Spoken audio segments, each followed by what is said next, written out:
Bonjour à toutes et tous, vous écoutez First Print, votre podcast comics préféré, et une bonne année 2025 à vous. On est dans ce trio d'émissions bilan 2024 et attente 2025 pour voir un petit peu ensemble qu'est-ce qu'on retenait de l'année écoulée. Et surtout, qu'est-ce qui nous attend et qu'est-ce qui nous fait envie du côté des comics et de leurs adaptations. Et dans ce second épisode que l'on vous propose avec l'ami Corentin ici présent. Ça va ? Ça va très bien et toi ? Bah oui. Écoute, j'ai l'impression que ça fait 5 minutes qu'on a enregistré la précédente émission. Ça fait au moins 2 semaines. Alors que pourtant 24 heures ont passé Qu'est-ce qu'on avait dit déjà ? J'ai oublié. Entre les mises en ligne. Donc c'est incroyable quand même la magie du montage et de l'enregistrement. Mais oui. C'est beau. Alors, en tout cas, j'espère que tu vas toujours bien. Et justement, en fait, dans cette partie, on va se concentrer sur nos attentes du côté de la bande dessinée américaine. Et d'ailleurs, pas que américaine pour certaines parties, j'imagine, quand on parlera un petit peu de VF. Mais vraiment, voilà, qu'est-ce qu'on attend de 2025 du côté des comics en VO. Corentin, j'ai envie de dire quand même que c'est un point qu'on aborde un petit peu dans la partie bilan, mais que du côté du mainstream, il y a quand même quelque chose qui nous chagrine un petit peu, c'est que ça fait quelques années quand même que les deux têtes d'affiche du super-héros, ceux que sont Batman d'un côté et Amazing Spider-Man de l'autre, sont pas en très grande forme d'un point de vue qualitatif. Alors peut-être que ça vend, mais en tout cas, nous, ça fait quand même pas mal de temps qu'on ne trouve pas trop de plaisir à suivre pourtant ce qui devrait être les plus grosses locomotives de l'industrie des comics. Et 2025, ça va être très intéressant à voir, puisque on sait, pas par qui, mais on sait que pour Batman, il y a quand même Hush 2 qui va arriver ce printemps prochain, qui sera déjà certainement une attente. La réunion de Jeff Lubb et Jim Lee sur du mensuel, même si c'est pour un arc limité, donc en fait c'est un peu une mini-série concrètement, mais quand même. Et donc après un relaunch de Batman supposé, qui n'a pas encore été complètement confirmé pour le moment, mais voilà. Non, mais bon, Bleeding Cool l'a dit. En général, il se trompe rarement là-dessus. Il se trompe très très très rarement. Et de l'autre côté, on sait que en avril, il y aura un relaunch d'Amazing Spider-Man, de nouveau, avec Joe Kelly, qui recrute Pepe Larraz quand même, à ses côtés, et pour le cas, il y aura de nouveau John Romita Jr.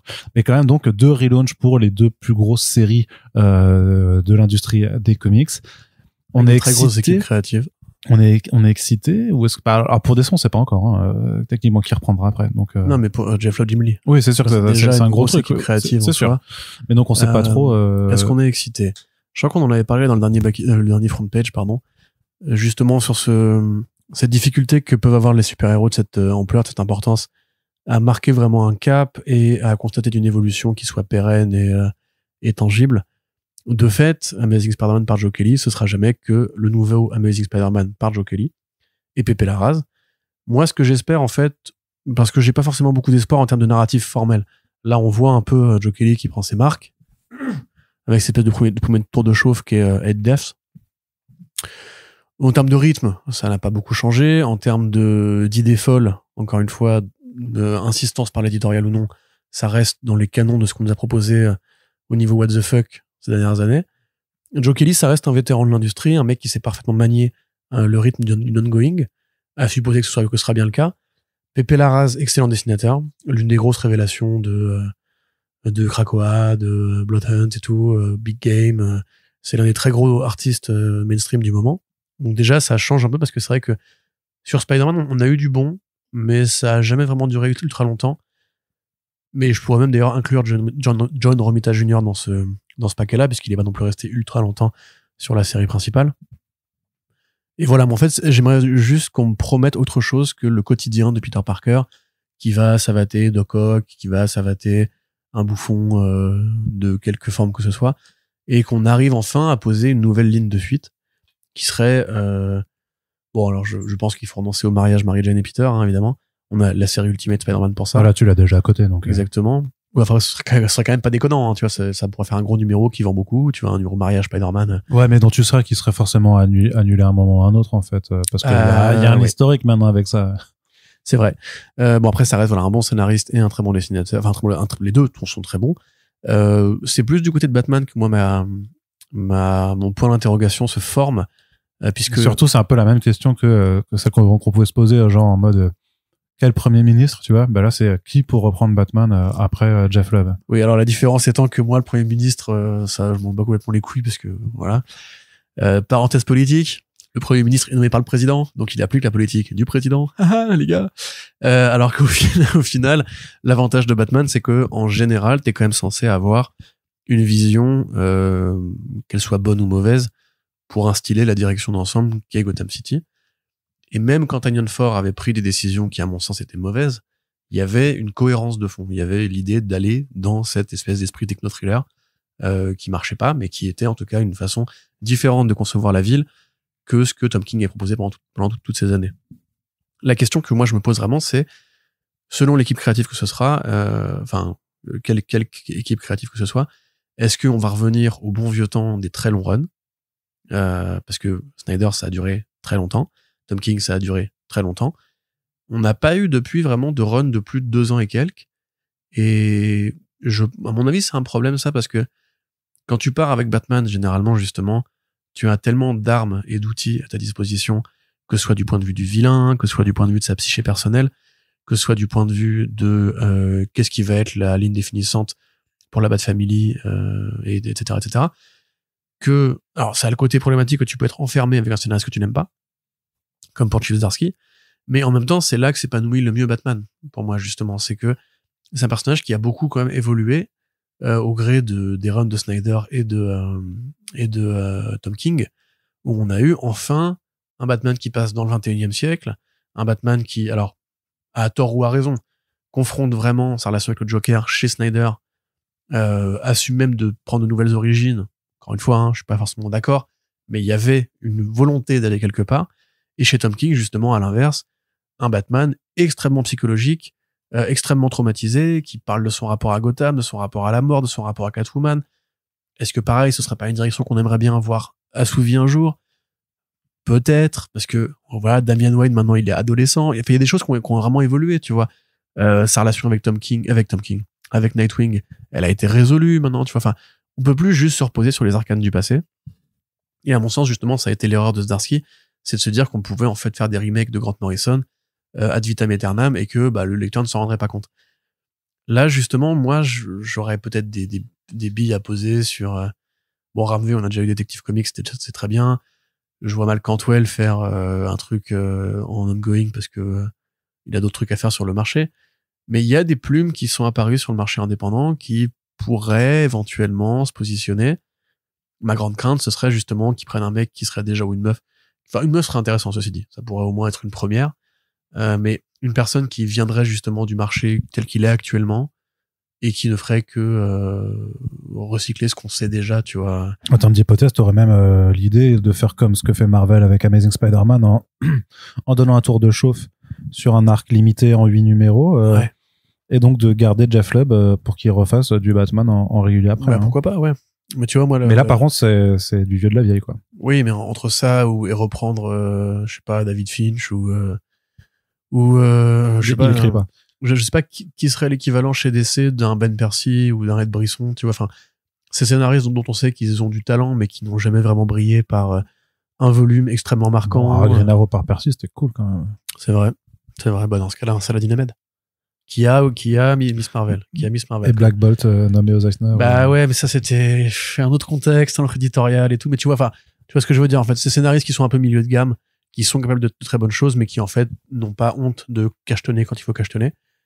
Parce que Zdarsky, on pensait en fait qu'après Daredevil, il aurait les idées qu'il faut. Mais Batman, c'est un moule très particulier. Pour moi, il faut assumer quand même, si on veut un run qui marque, il faut assumer une forme de radicalité. Snyder, c'était une radicalité très marquée. Alors, elle m'a énervé, moi, le premier. Tom King, elle a énervé beaucoup de gens aussi. Mais ça reste des runs qui comptent, ça reste des runs qui ont été au bout de leurs idées. Tu dirais pas que les autres, c'était pas radical aussi? C'est juste que nous, on a vraiment détesté, quoi. Non, Tynion Ford, c'était le moment où il passait vraiment, en plus, en full indé avec son rapport à lutter. Quand il parle de l'interview que tu avais fait avec lui, d'ailleurs, il dit, son horreur, c'est la manifestation de ses angoisses personnelles et de son rapport au monde. Dans son Batman, alors oui, on peut trouver des trucs, mais au global, c'était du techno-thriller de merde, un peu. Techno-blockbuster, ouais. Voilà, c'est ça, et Batman, encore une fois, ça. Punchline. On me rappelle pas ça. Enfin, entre Punchline et Harper Row, ceci étant, le duel existe. Mais, justement, c'est ce que Zdarsky a, pour le coup, essayé de faire. Tu vas parler de revenir un peu à du polar, de revenir un peu à un rapport plus intérieur, mais c'était, en fait, des trucs qui avaient déjà été faits, déjà été vus. Et qui étaient mal redigérés. parce qu'en plus lui c'est pareil, on a voulu porter, c'est pour ça que j'en reviens, mais les sélections de Zdarsky aux Eisner, que ce soit pour ses productions indé et tout, Zdarsky c'est pas un très grand scénariste. Zdarsky c'est un mec qui a une bonne maîtrise du rythme. Ouais, mais il a une hype en fait, tu vois, par rapport à quand tu parlais des scénaristes mid-game, enfin de milieu de gamme, au-delà de la capacité à cachetonner ou je sais pas quoi, c'est surtout que c'est des gens en fait ce dont tu as besoin sur un Amazing ou sur un Batman, c'est un nom qui vend par lui-même. C'est très dur de placer quelqu'un qui a pas à minima un statut ascendant et un peu de hype, tu vois. Et c'est là que ça devient un peu compliqué de dire, parce qu'autant des gens qui ont un nom très installé, oui t'en as, mais le problème c'est que ces gens-là généralement, je pense qu'ils ont pas envie d'aller faire forcément du Amazing Spider-Man ou du Batman. Alors Joker c'est un bon contre-exemple pour le coup, tu vois, parce que clairement il pourrait faire autre chose, mais en même temps maintenant il est assez installé pour se dire aussi peut-être qu'il a un poids dans les négociations aussi. C'est plus une usine de talent que mais non, mais je veux dire, tu vois, parce qu'il y a Dan Waters qui va faire un Batman plus polar aussi, mais en petit, et je me dis que si ça prenait, en petit c'est une maxi, hein. Ouais, mais en petit projet dans le sens que c'est lui si ça prenait bien, Dan Waters pour moi il a le potentiel, il a été formé, c'est son pote quoi, mais il travaillait avec Ramvé. C'est un futur grand. Et en même temps, c'est ça, mais en même temps, est-ce que tu le placerais forcément sur un Batman d'entrée de jeu comme ça? Moi, si tu me donnais le choix, en fait, tu me donnes le choix entre tous les scénaristes qui existent, je prends Alley Wing. Directement pour faire un Immortal Batman, vraiment. C'est-à-dire, la grosse déconstruction. Et c'est pas, après, le truc, c'est qu'il fait son Green Lantern, son absolu Green Lantern, donc je sais pas s'il aura le time, surtout avec le Immortal Thor à côté. Mais c'est vrai que c'est pas con. En mainstream, je vois peu de monde qui, en fait, savent tenir des ongoing avec ce talent-là. Alors, la série Venom me donne tort. Ouais, même pas, tu vois. Non, avec la Necrosword, tout ça, voilà. Il était aussi dessus. Donny Cates, t'as raté la passe D de la vie, là. Mais tu vois, voilà, Immortal Thor et Immortal Hulk, si tu fais la même stratégie, c'est-à-dire vraiment, tu te dis, on casse tout, on met des nouvelles fondations, et on fait un truc qui est justement extrêmement radical. Mais ce qui serait redondant presque avec Absolute Batman, presque, tu vois. Faut gérer un équilibre, mais la technique d'écriture dans ta radicalité. Très différente, ouais, mais dans le sens juste, on va vous faire un Batman radical où on revoit de fond en comble beaucoup de choses. Ou alors soit tu fais du Batman vraiment expérimental. Puis Grant Morrison l'a fait, quoi, putain, en fait, vraiment. Ouais, mais c'est quelque différent. Part, c'était un Immortal Batman avant l'heure, tu vois. Je te parle de redigérer toute l'histoire éditoriale. Je te parle vraiment, en fait, de dire, par exemple, imaginons qu'on prenne un Batman sous l'angle de l'horreur. Pas dans le sens détective comics, hein, mais sous l'angle de l'horreur, dans le sens sous l'angle de l'horreur à la Immortal étouffante, où vraiment le héros devient vraiment un boogeyman, et on revient au côté il fait peur aux criminels, mais vraiment, tu vois, où on assume des costumes différents, où on assume l'esthétique. Ce que Azzarello avait un peu essayé de faire avec Batman Dam, par exemple, tu vois, justement, dire Gotham, c'est, non mais je te dis un peu, dire Gotham, c'est un cauchemar réveillé, et comme ce que, d'ailleurs, Ramvé a voulu faire avec les références plus Lovecraftiennes et l'esprit plus littéraire, mais en faisant vraiment un truc qui va beaucoup plus loin. Pour moi, il y a des nouvelles façons de faire encore qui n'ont pas été, en tout cas pas imposées sur les ongoing, et que je pense, mais j'ai pas du coup, moi, je suis pas éditeur, hein, évidemment, il y aurait des choses qui seraient intéressantes à pousser de ce point de vue-là. Maintenant, dans l'absolu, Jeff Loeb et Jim Lee, je trouve ça déjà super bien. Last Halloween, c'est pas, évidemment, il faut qu'ils se réhabituent à écrire des comics, donc, et puis là, il y a aussi les perspectives de l'hommage, qui fait que, puis c'est la suite d'un projet qui a vieux de 30 balais, tu vois. Mais, oui, 30 balais. Mais aujourd'hui, tu vois, à mon avis, comment faire différent? En faisant différent, en fait. Je veux pas, moi, encore de Uber Batman, je veux pas encore revoir le Joker. Des nouvelles choses vraiment qui, te prennent par les tripes. Ouais, non, clairement. C'est possible. Moi, le côté plus humain, de toute façon, du Batman dans tous les cas, quoi. Voilà, pas de Batman qui, dans le premier numéro, ou le premier arc, atterri depuis la Lune sur Terre, quoi. Alors, je trouve que tu vois, par exemple, ce que Christian Ward a fait sur, son arc, de Black Label, City of Madness. Ouais. Alors, je sais que beaucoup de gens n'ont pas aimé. J'en ai conscience. Et moi, j'ai adoré. Et je trouve que justement, c'est un parti pris qui est tellement inédit que... Il manquait un petit quelque chose pour que ce soit satisfaisant, je trouve. En fait, je trouve qu'il y a, toute la promesse n'est pas forcément tenue, donc j'avais été un peu déçu. Je trouve que c'est une bonne BD, tu vois, en tant que telle. Je la recommanderais sans problème. Mais je t'avoue, j'avais un peu plus d'attente par rapport au concept et même aussi par rapport à ce que Ward peut en faire, tu vois. Mais... Et dans l'idée aussi, le Batman de Raphaël Grampa, pas encore Gargoyle. C'est exactement le genre de choses, pas forcément graphiquement parce que c'est encore autre chose, mais l'écriture des personnages et ce retour à un polar vraiment très très cringe, tu vois, enfin vraiment très moi ça m'irait très très bien parce que toi tu l'as pas aimé, mais First Night c'était quand même aussi dans cette optique, hein, franchement. Non, First Night c'est facile, First Night. First Night, il y a le contexte temporel est même pas si inédit que ça. Il y a des bonnes idées, hein. Non, mais c'est dans l'esprit de recette, tu vois. Il y a pas de super vilain ou en couleur. Oui, c'est quelque chose de très, oui. très, beaucoup plus terre à terre au final. Quelque chose de, tu vois, un esprit pulp, en fait. Ça, il y en a pas trop qui le font quand même, tu vois. Et tu pourrais essayer de revenir à, mais en fait, alors, mais pas à recréer, un Batman Year One, tu vois. Mais tu démarres un nouveau run, mais tu fais comme à l'époque. Enfin, tu te replaces dans un contexte où d'abord, tu vas faire une première année où tu seras full gangster. Puis tu fais réapparaître 2-3 vilains un peu bizarres, tu vois, et tu l'expliques pas, tu dis pas c'est à l'origine, c'est juste que ça va être une période où peut-être tous les autres vilains, ils auront pris leur retraite pour préparer peut-être un énorme plan justement pour ton dernier arc de l'année 5 ou 6, tu vois, mais vraiment la première année, tu commences doucement, tu fais des enquêtes, du polar, de la mafia, des crimes crapulés, des trucs comme ça. Puis tu réinstaures un peu plus de super vilains pour aller finalement dans un truc ultra chaotique peut-être à la fin, tu vois, mais quelque chose comme ça. Je me dis que ce genre de choses-là, mais d'avoir pendant une période donnée effectivement quelque chose de très posé, très terre à terre, mais tu l'écris bien parce que tu mets du suspense, tu vois, pour que tu reviennes.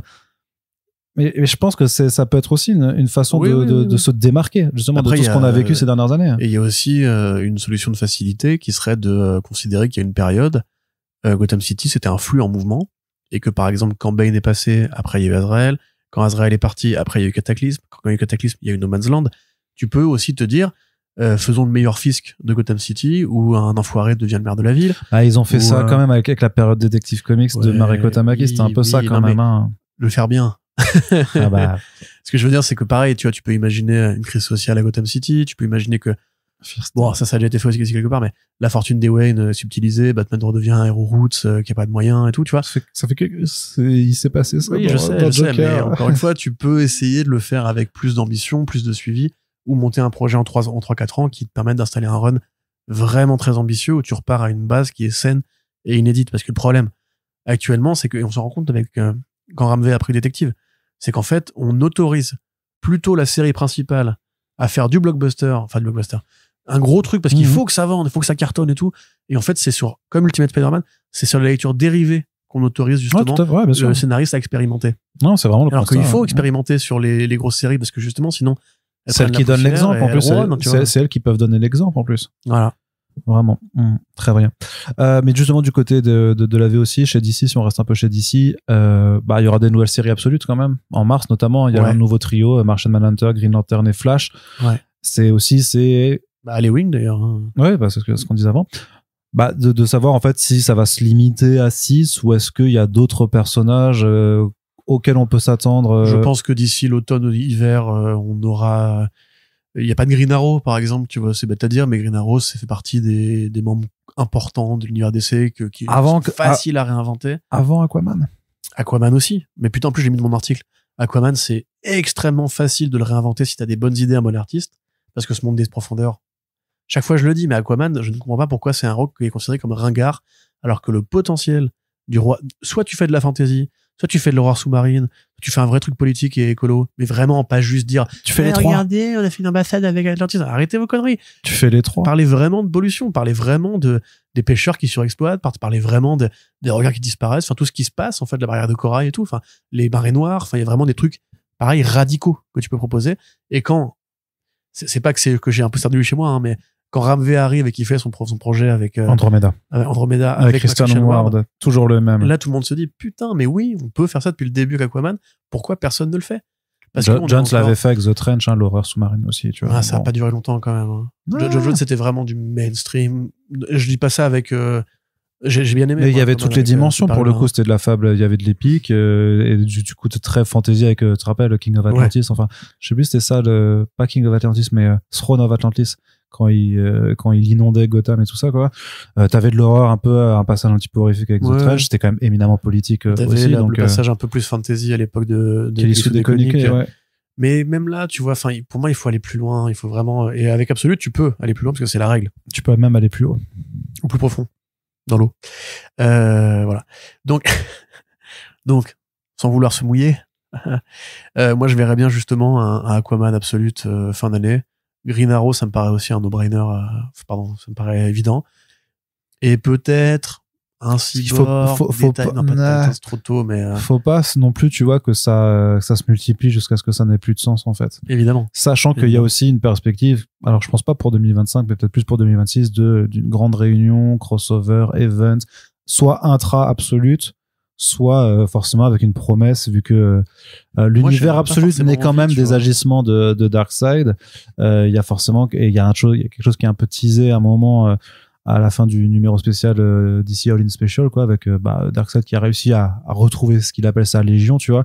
Voilà, il y a ce point de mire là qu'on va avoir de réunion entre les deux univers qui va arriver tôt ou tard. Je pense que c'est pas 2025, et en tout cas j'espère en fait que c'est pas 2025 mais que ce sera plutôt 2026, histoire qu'on laisse un peu chacun des titres se développer tranquillement, sachant que je crois que des auteurs ont signé pour 2 ans minimum, quoi, en fonction de comment ça marche. Moi j'ai pas forcément envie, tu vois, limite foutez-moi la paix, enfin on a les crossovers, ouais, mais c'est parce que après l'univers principal, et tu me le dis, tu me demandes sincèrement, moi je te dis j'en ai pas envie non plus, mais on sait déjà en fait que c'est prévu.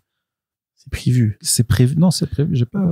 C'est prévu. Ah ouais, pardon. Ouais, on aurait dit un accent pied noir et c'était un peu raciste. Donc j'espère que t'as honte de toi. Bah, j'espère que je cancel les mots directs. Hein, bah oui, mais c'est fait. C'est depuis longtemps. En même temps, je t'ai déjà dit. Tu parles des femmes, de toute façon. Je suis italien, alsacien. Voilà, c'est vrai. Raciste et sexiste à la fois, les deux en même temps. Bah, et tout. Donc, j'ai tout. Donc, voilà. Moi, pour l'univers DC, je veux pas de grandes attentes particulières. En fait, je trouve que. Il y en a une quand même. Ce qui a été long. Il y en a une que t'as oublié quand même. Enfin, pas pour DC, du coup, mais pour DC Comics. Ouais, quand même. Mais on sait rien pour l'instant. Voilà. C'est compliqué de tirer des plans sur la comète. Moi, je sais des trucs. Hein, il sait des trucs, attention. Et du coup, tu me le diras. Mais non, moi, pour le coup, je trouve que ça marche bien. Même les nouveaux Elseworlds sont plutôt bien partis.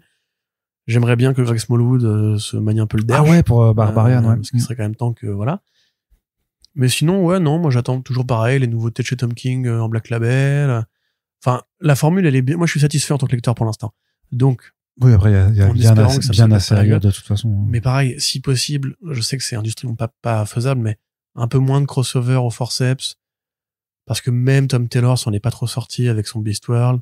Je sais qu'on n'est pas d'accord là-dessus, mais Absolute Power, oui, pourquoi pas, c'était pas mauvais, mais moi je peux m'en passer de tout ça.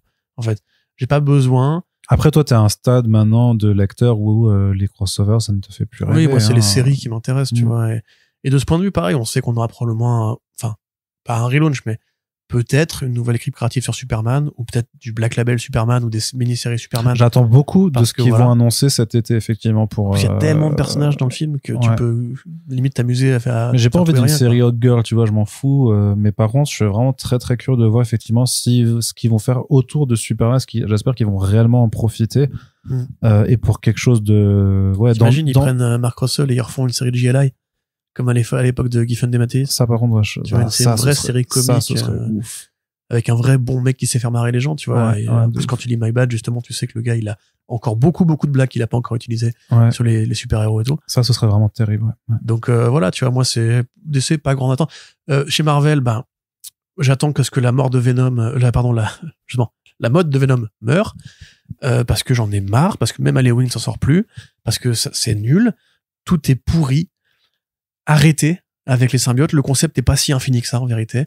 Black Widow, symbiote, Carnage et tout, ça suffit maintenant. J'en peux plus. On arrête. On arrête aussi Miles Morales Vampire. Parce que ça, c'est respect, à Panini Comics. Enfin, Aurélien, je veux dire, qui, pour le coup, adore le run de Cody Ziglar. On n'est pas d'accord là-dessus. Moi, vraiment, ce gimmick de le transformer en vampire, mais qu'est-ce que c'est que ça? Mais je pense que pareil, je suis trop vieux. Je supporte plus ces conneries parce que je sais que ça va servir à rien. Et qu'au final, ça va rester un truc qui sera un mauvais souvenir pour tout le monde. Mais parce que on n'a plus d'idée, on leur a fait un vampire. Mais rappelle-toi quand même que dans ce genre d'industrie et de fonctionnement, c'est l'important, c'est le voyage et pas la destination. Parce que la destination, généralement, c'est un retour au point de départ. Hein, et tu le sais. Donc en fait, c'est comment est-ce que tu arrives à être transporté là-dedans. Et en vrai, Miles Morales Vampire, maintenant, on le voit en lit, c'est vraiment pas terrible. Après, tu peux te dire que ça aurait pu être intéressant. En l'occurrence, il en a fait quelque chose qui ne l'est pas, mais dans l'idée, c'est pas, tu vois, c'est comme quand Spider-Man, moi j'ai toujours parce que j'ai vraiment détesté ce passage du run de Nick Spencer quand il a son costume un peu jaune et bleu et qui devient en fait la figure publique alors c'est plus le Daily Bugle, mais je crois que c'est l'émission là de réseaux sociaux en gros, en fait Spider-Man devient un influenceur, en fait un super-héros influenceur, quoi.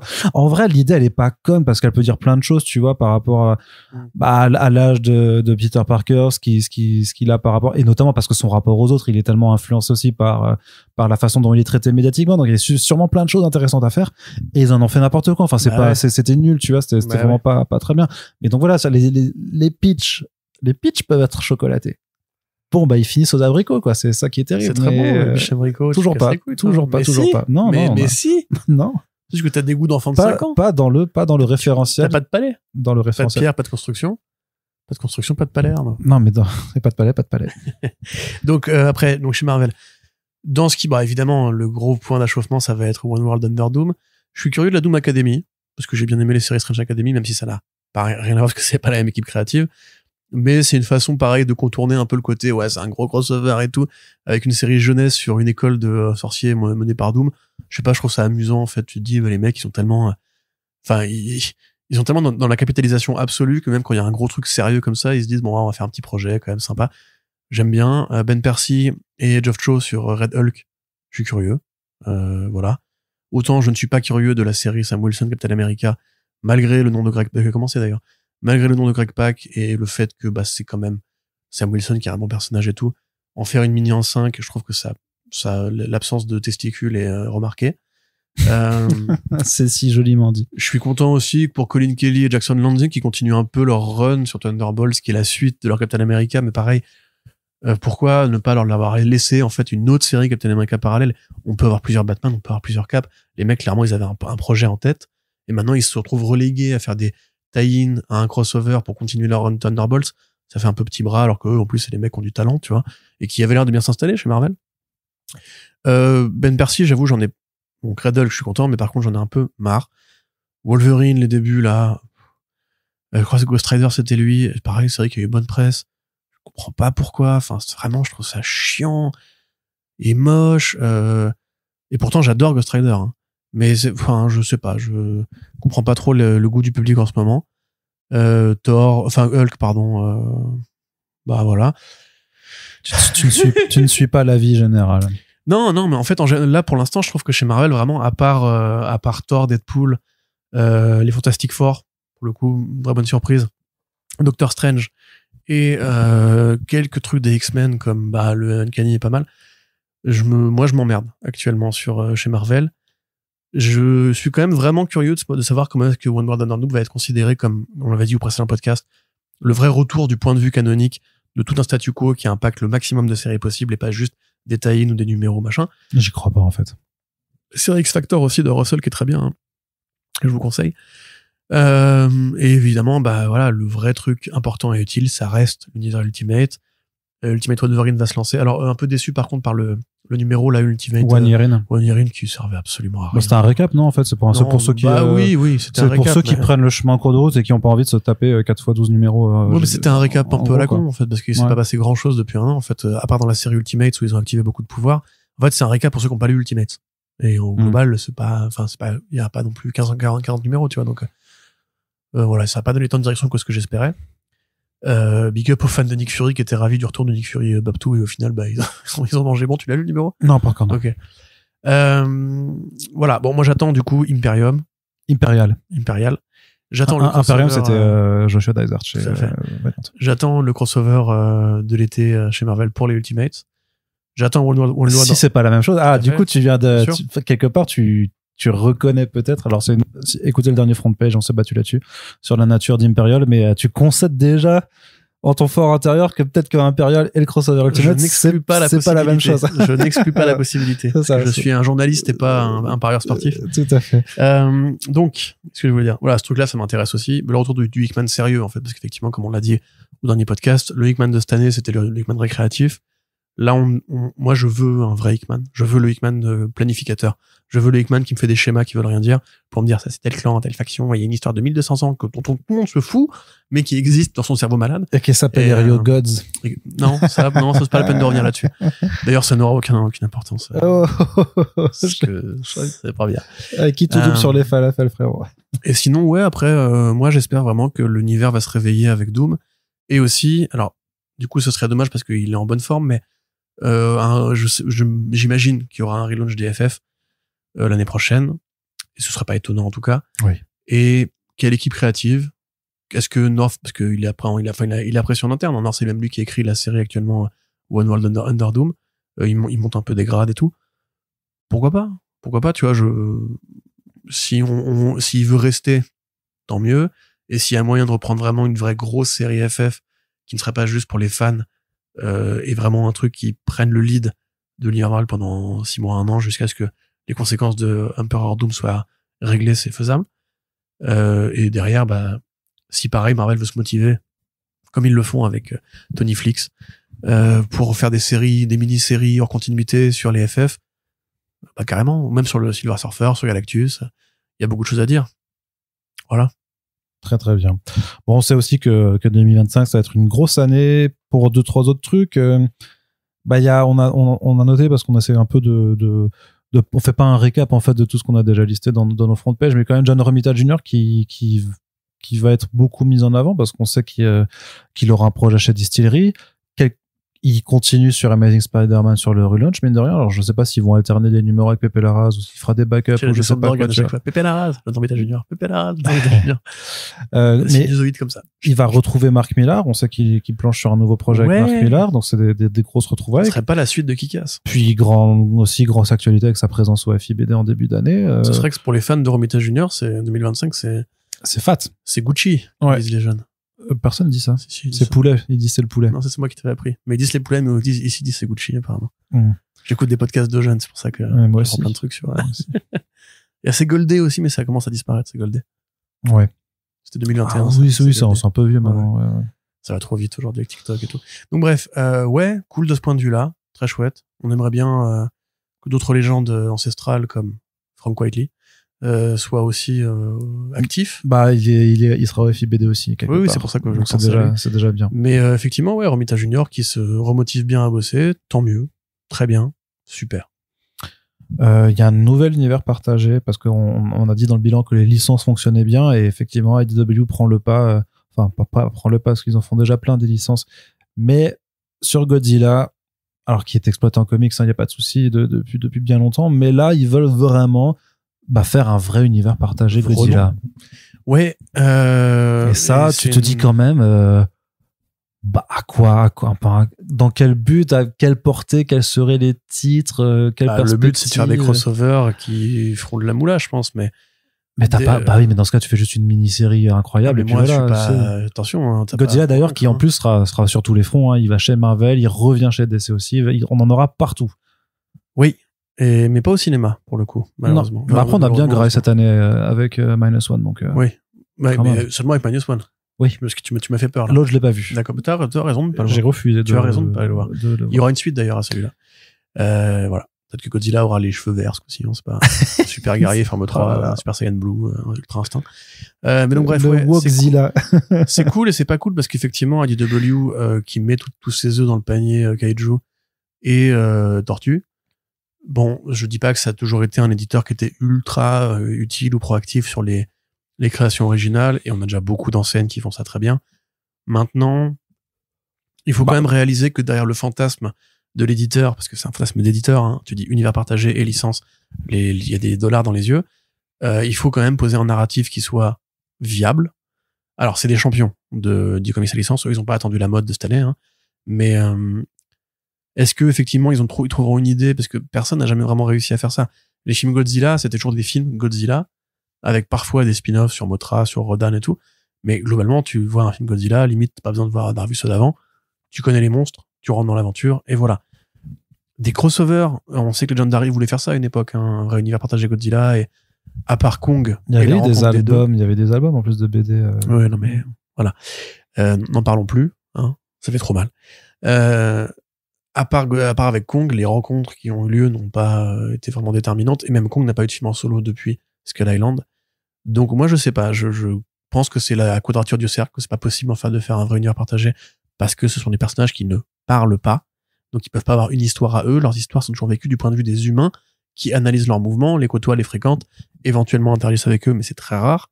À part les télépathes ou les aliens, il n'y a pas grand monde qui communique avec les kaiju dans leurs films. Donc, je vois pas vraiment à quoi ils jouent. Je comprends que oui, c'est possible de faire un monarque en comics et de dire il y a un Shield qui fait un peu le point de raccordement entre tout ça, mais à moins que les humains se mettent à construire des gros robots pour taper les kaiju, ça va juste être des témoins en arrière-plan, et leur présence dans l'action ne sera pas forcément très concrète. Donc, On va voir. Hein. S'ils ont une bonne idée, ils ont une bonne idée, et je ne suis personne moi pour dire. Après, un vrai thriller écologique qui reprend les leçons de Shin Godzilla et dans lequel les kaijus sont traités comme des métaphores du dérèglement climatique. Oui, mais ça, tu peux. Et t'en fais un vrai polar comme ça, en numéro. Mais ça, c'est une histoire. Mais pour l'univers partagé, tu fais quoi une fois que tu fais ça? Eh ben, moi, je trouve que mon idée était déjà bien comme ça. Mais c'est très bien. Eh ben, voilà. C'est très bien. Eh ben, je sais pas, tu feras un spin-off sur. Ouais, sur un des. Enfin, plutôt que de faire des spin-offs, machin, mais tu auras des créatures, ou après, tu feras une mini-série juste sur leurs origines, par exemple, tu vois. Mais ça, c'est pareil. Après, tu fais un crossover avec ça, derrière. Mais non, mais parce que peut-être que le but, c'est juste d'avoir des titres qui se déroulent dans le même univers, mais qui n'ont pas besoin de se rejoindre en tant que tel. Peut-être, mais dans ce cas-là, c'était déjà un peu le cas avant. Tu vois, parce que... Ouais, mais je veux avoir le sentiment d'avoir une idée pas trop nulle. Le fin mot de l'histoire. Le fin mot de l'histoire. Non, parce que tu disais que... Non, t'as fait un peu un 10 sur IDW Original, mais justement, The Hunger and the Dusk, c'est chez IDW Original, donc il y a quand même pas mal... C'était pas un 10, mais c'est que l'idée, elle a été lancée, et après, ça a été... ça n'a pas survécu aux coupes budgétaires de la boîte. C'est pour ça qu'ils mettent plein phare sur les franchises, c'est que ils ont plus de pognon et qu'il faut faire ce qui fonctionne, quoi. 2025, une année en tout. Mais de ce point de vue, c'est vrai que là, il y a une telle hype sur Godzilla que, et les tortues, ça a jamais vraiment arrêté de fonctionner, que peut-être qu'ils vont s'en sortir avec ça, hein. Parce que ce serait quand même dommage qu'une boîte comme IDW ferme après 20 ans de bons et loyaux services. Parce que non, mais ils vont donc pas fermer, yo. Oh, ça a été envisagé à un moment donné, quand même. Ça fait plusieurs années qu'ils ont perdu des millions et tout. Mais ça ne ferme pas une boîte comme ça, voyons. En tout cas, ils se feront peut-être acheter par Marvel, on sait pas. Oh, mais donc voilà, pour IDW. En plus, par rapport à un autre géant de l'entertainment, à la limite, tu vois. Mais ça, techniquement aussi, chez IDW, on peut dire, le vrai démarrage en full ongoing de Tortue Ninja et Juan Ferreira, qui sera à suivre avec attention. Hein. Avec les Aaron, ouais, tout à fait. Ça, je pense qu'on peut tous avoir confiance, quand même. Mais aussi les labels IDW Dark, notamment. IDW Dark. Qui sont dans cette... et Nightcap. Et Nightcaps, qui sont vraiment dans cette logique d'exploitation à la fois des licences d'horreur, mais aussi de création originale dans l'horreur, parce que l'horreur, c'est un registre qui fonctionne beaucoup. On l'a vu maintenant, là, depuis 2-3 ans, que ça fait créer des BD, en tout cas. Je sais pas si elles se vendent toutes aussi bien, mais en tout cas, ça fait créer pas mal de BD. Donc, ce sera aussi quelque chose d'intéressant. Mais d'ailleurs, il n'y a pas que IDW, parce que si tu te rappelles Panic Entertainment, par exemple, des structures comme ça qui se montent et dont on n'a pas trop de nouvelles pour l'instant, en tout cas. Mais il y a Panic, il y a Nin Circle, IDW Dark, Nightcap. Il y a quand même ce vent d'épouvante qui s'abat sur l'industrie. Alors même si on n'a plus les chiffres, maintenant que Diamond centralise plus tout ce qui était vente et distribution pour tout le marché, on peut quand même sentir qu'effectivement il y a un appétit du public. Et pareil chez Onipress avec EC Comics qui fonctionne suffisamment bien pour lancer ses propres spin-offs maintenant. Epitaph, From the Abyss et Cruel Universe, on peut considérer que c'est l'anthologie d'horreur. Tous les comics, Black, White and Blood aussi, chez Marvel, chez DC, chez Dynamite, tout le monde fait du Black, White and Blood parce que il y a cette envie... chez DC, c'était vraiment les couleurs et puis après ça a dérivé. Oui, c'est vrai, mais c'est un peu qu'on s'est l'idée avec Harley Quinn de toute façon. Ouais, mais c'était juste Red, en fait, c'est juste colorimétrique, tu vois. Ouais. C'était vraiment le pendant Black and White de Batman. Et Marvel l'a fait avec le Blood, et par contre, après, c'est devenu effectivement un gimmick aussi chez d'autres éditeurs qui ont aussi fait en Blood. Comme Vampirella ou les Tortues Ninja en green. Ouais. Mais voilà, ça, c'est par exemple, c'est des trucs, ou comme les one-shots d'horreur de Archie, les one-shots d'horreur de Syzygy. Il y a quand même une impression que l'horreur est en train de redevenir un truc très conséquent, et même un Titan Fort qui vend très bien des BD d'horreur, qui vend même mieux que beaucoup de BD mainstream. Ça fait partie des tendances des dernières années dont on verra si elles se confirment pour l'année prochaine. À quoi c'est dû? Je ne suis pas thérapeute. Est-ce que c'est bien? Au global, oui. On a beaucoup de bons projets qui sont sortis récemment. Et il y a même des champions qui sont nés de ça, comme Maxwell Prince de Ice Cream Man, Martin Morazzo aussi. Comment s'appelle? La personne qui, Patrick Orvaf, qui aussi devient un nom à suivre. Onipress, pareil, qui investit sur lui et sur Chris Condon, faire des petits projets par-ci par-là. Il y a quand même un bouillonnement, mais après, il faudra voir si, comme à chaque fois que toutes ces annonces de boîtes qui disent, on va faire des comics avec après des adaptations, machin, les gens qui investissent là-dedans, ils mettent une mise de fonds initiale, et ils forment un premier business plan. Les premiers résultats, quand ils arrivent, c'est 2 ans ou 3 ans après. On le voit bien avec TKO, hein. À un moment donné, si ça prend pas, ça prend pas. Et on a eu beaucoup de boîtes qui ont essayé, beaucoup de boîtes qui après ont un peu pris la flotte. Pas forcément qui sont mortes, hein, mais qui ont quand même réalisé qu'il y a un nombre fermé de lecteurs aux États-Unis et dans le reste du monde. Moi, j'attendrais plus, si tu veux, d'initiatives comme Amazing Comics ou Distillery pour avoir des trucs d'avenir, parce que les gens qui se lancent avec des contrats d'édition en Europe, c'est autre chose que de dire bon, moi je suis cinéaste, j'aimerais bien que des mecs m'écrivent des comics pour qu'après je puisse les faire adapter, ce qui en fait historiquement a jamais trop marché. Très bien. Voilà. Très bien. Aftershock, tu vois, c'était ça Aftershock au départ.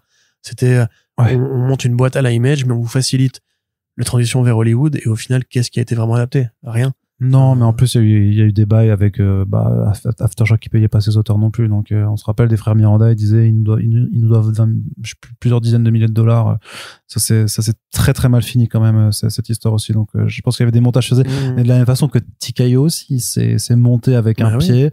D'ailleurs, on n'en parle plus trop, mais Eiwa, ils font quoi? Ils font plus grand chose là en ce moment. Eiwa, ils ont au dernier San Diego Comic Con prévu un projet de comics avec Ronda Rousey, la meuf de la MMA. Ouais, par Kickstarter, quoi. Ouais, et Charlamagne the God, l'animateur radio spécialisé dans le hip-hop. Ouais. Et par exemple, ces machins-là, tu vois, c'est bête à dire, mais c'est pas ça qui va construire une ligne éditoriale. Straczynski, il est parvenu faire de trucs chez eux depuis UNI. Un roman super-héros, là. Non, c'est vrai que les derniers projets qu'ils ont annoncés, c'était effectivement Ronda Rousey d'un côté et Charlamagne aussi, Tagod, oui, tu sais.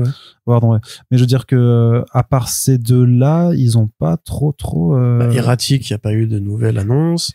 Leur BD vraiment original, on va dire, c'était tous les comics dessinés par Deodato Jr., là, celui avec Vincent Cassel et celui avec Depardieu. Enfin, vous voyez de quoi je parle. Ces petits thrillers à la con qui étaient souvent par Milligan ou autres. On n'a pas de nouvelles annonces depuis. Pourtant, c'est vrai qu'ils ont annoncé des deals pour vraiment justement. Ils ont ouvert Eiwa Studios. Ouais, c'est ça, ouais. Pareil, ils avaient Priscilla Petraites à un moment donné et Brian Edward Hill qui ont fait 2-3 projets chez eux, et ça, après, on n'a pas eu vraiment beaucoup de suite. Bon, après, s'ils ont signé des accords et qu'ils ont des millions de dollars de financement par des studios, ils peuvent se permettre de décélérer un peu. Mais pareil, aide-moi Arnaud, le western, la scénariste, la dame qui avait fait une BD un peu thriller érotique, tu sais, avec Sarah Shaw. Non, ça c'est très bon exemple pour le coup, mais ça marche pas. C'est Bad Mother, je crois. Bad Mother, c'était pas Peter Milligan, ça? Non, c'était pas Peter Milligan. Ah mon dieu, le western avec une femme un peu âgée. Ah oui, avec Deodato aussi. Ouais, complètement. Ok, voilà. Très bien. Ça c'était Redemption. Voilà. Et c'était. Cette scénariste, elle avait fait au moins 3 projets chez eux, et après plus rien. Ouais. Et voilà, c'était l'une des scénaristes un peu. Christina Faust. Voilà, Christina Faust. Tous les trucs genre Archangel 8 d'avant ou Year Zero qui auraient pu pousser à des spin-offs ou quoi. Et qui auraient très bien pu être adaptés aussi, d'ailleurs. Year Zero, d'ailleurs, il y avait pas une adaptation de Year Zero? Ouais, peut-être, mais bon, elle aura pas lieu, quoi. Ouais, c'est ça. Et donc, au global, à côté, on voit qu'il y a d'autres boîtes qui ont récupéré l'appel d'air créatif, comme Onipress qui s'est bien relancé, comme Image qui a jamais cessé de fonctionner, Dark Horse aussi qui a quand même, pareil, mitraillé et sous les annonces de scénaristes externes. Donc, des gens qui viennent du cinéma, de la musique, du jeu vidéo et tout, et qui continuent après avec le Mignolaverse et des créations originales régulières, comme avec Cullen Bunn et tout. Donc, je sais pas à quel point, justement, ces boîtes qui se sont lancées et profitaient un peu de l'effet élévateur de lancer un projet. C'est tout bête, mais quand Eiwa s'est lancé, c'était vraiment la promesse de faire The Resistance et un univers partagé avec ça. Et Erratic participe de cet univers partagé. Ouais. Quels autres et au final, oui, mais au final, est-ce que tu vois, même cet univers, est-ce qu'il existe réellement? Il n'y a pas eu de pareil. À mon sens, il n'y a pas eu de crossover fédérateur pour bien officialiser que tout était dans le même giron. Au final, Strass, il a aussi fait. Ouais, mais il a fait des diverses séries qui ne se répondent même, qui n'ont pas besoin de se répondre. Comme Télépath, ça. Ouais. À côté, ouais. Qui ne se répondent pas forcément. Donc c'est compliqué de se dire qu'au final, cet univers partagé existe réellement. Tu vois. C'est ça. Et donc, du coup, pour moi, c'est un peu, une promesse qui a été abandonnée en cours de route. Et TKO, pareil, TKO, le seul, la promesse à eux, c'était un gimmick éditorial. C'était, on contourne le trade writing. Tout est disponible en une fois, soit en album, soit en coffret de single issues. Mais ça ne suffit pas à faire tenir une ligne éditoriale de faire ça, en fait. C'est vrai que c'est un peu curieux parce que tu vois, là, je regardais juste, mais Death Ratio de Mark Russell, c'était sorti cet été de mémoire, qui était bien, c'était un bon one shot, tu vois, chez Eiwa. Et sinon, c'est Camgirl, donc de Sarah Shaw, qui... Bah, il cultive un peu ce côté comics. Mais là, c'est que des... En fait, c'est par des nanas qui veulent bien... Non, c'est pas ça. C'est qu'en fait, c'est que des one-shots. Il y a leur dernière production, en fait, c'est que des... Du coup, c'est des one-shots. C'est rarement très bon signe, pour le coup. Ouais, c'est ça. Ou alors, est-ce qu'ils veulent aller peut-être sur un modèle de one-shot, mais dans le but d'aller conquérir un autre marché aussi, tu vois. Plus international. Alors, même si ça sort parce que Death Ratio, en fait, ça pourrait être un album genre chez les Humanos, tu vois, en format franco-belge, ce genre de choses-là, tu vois. Mais à mon sens, ça n'a pas de durabilité aux États-Unis de faire ça, en fait. Ouais. Il y avait déjà le format mini-série qui était déjà un recul pour mieux sauter par rapport aux ongoing. Genre, on fait des mini-séries, enfin des séries de mini-séries comme des trucs en volume de 6 numéros et tout. Si là, on arrive à se dire qu'un numéro de 48 pages, c'est un album, on a un peu renoncé, quoi. Je veux dire, non. Un numéro de 48 pages, c'est un numéro de 48 pages, t'es limité dans ce que tu peux faire. Et moi, la raison pour laquelle je ne lis pas de franco-belge, c'est justement que j'aime bien ceux qui sont plus longs, plus étendus. Ce concept-là de Sarah Shaw, il peut tenir sur 48 pages, très bien. Mais des séries comme justement ce qu'ils ont fait par le passé, comme Red Light et tout, tu passes en 48 pages, tu vois, enfin, c'est pas possible. Donc, après, il y a du franco-belge qui fait plus que 48 pages. Hein. Oui, il y en a même beaucoup. Bah, comme le 619, par exemple.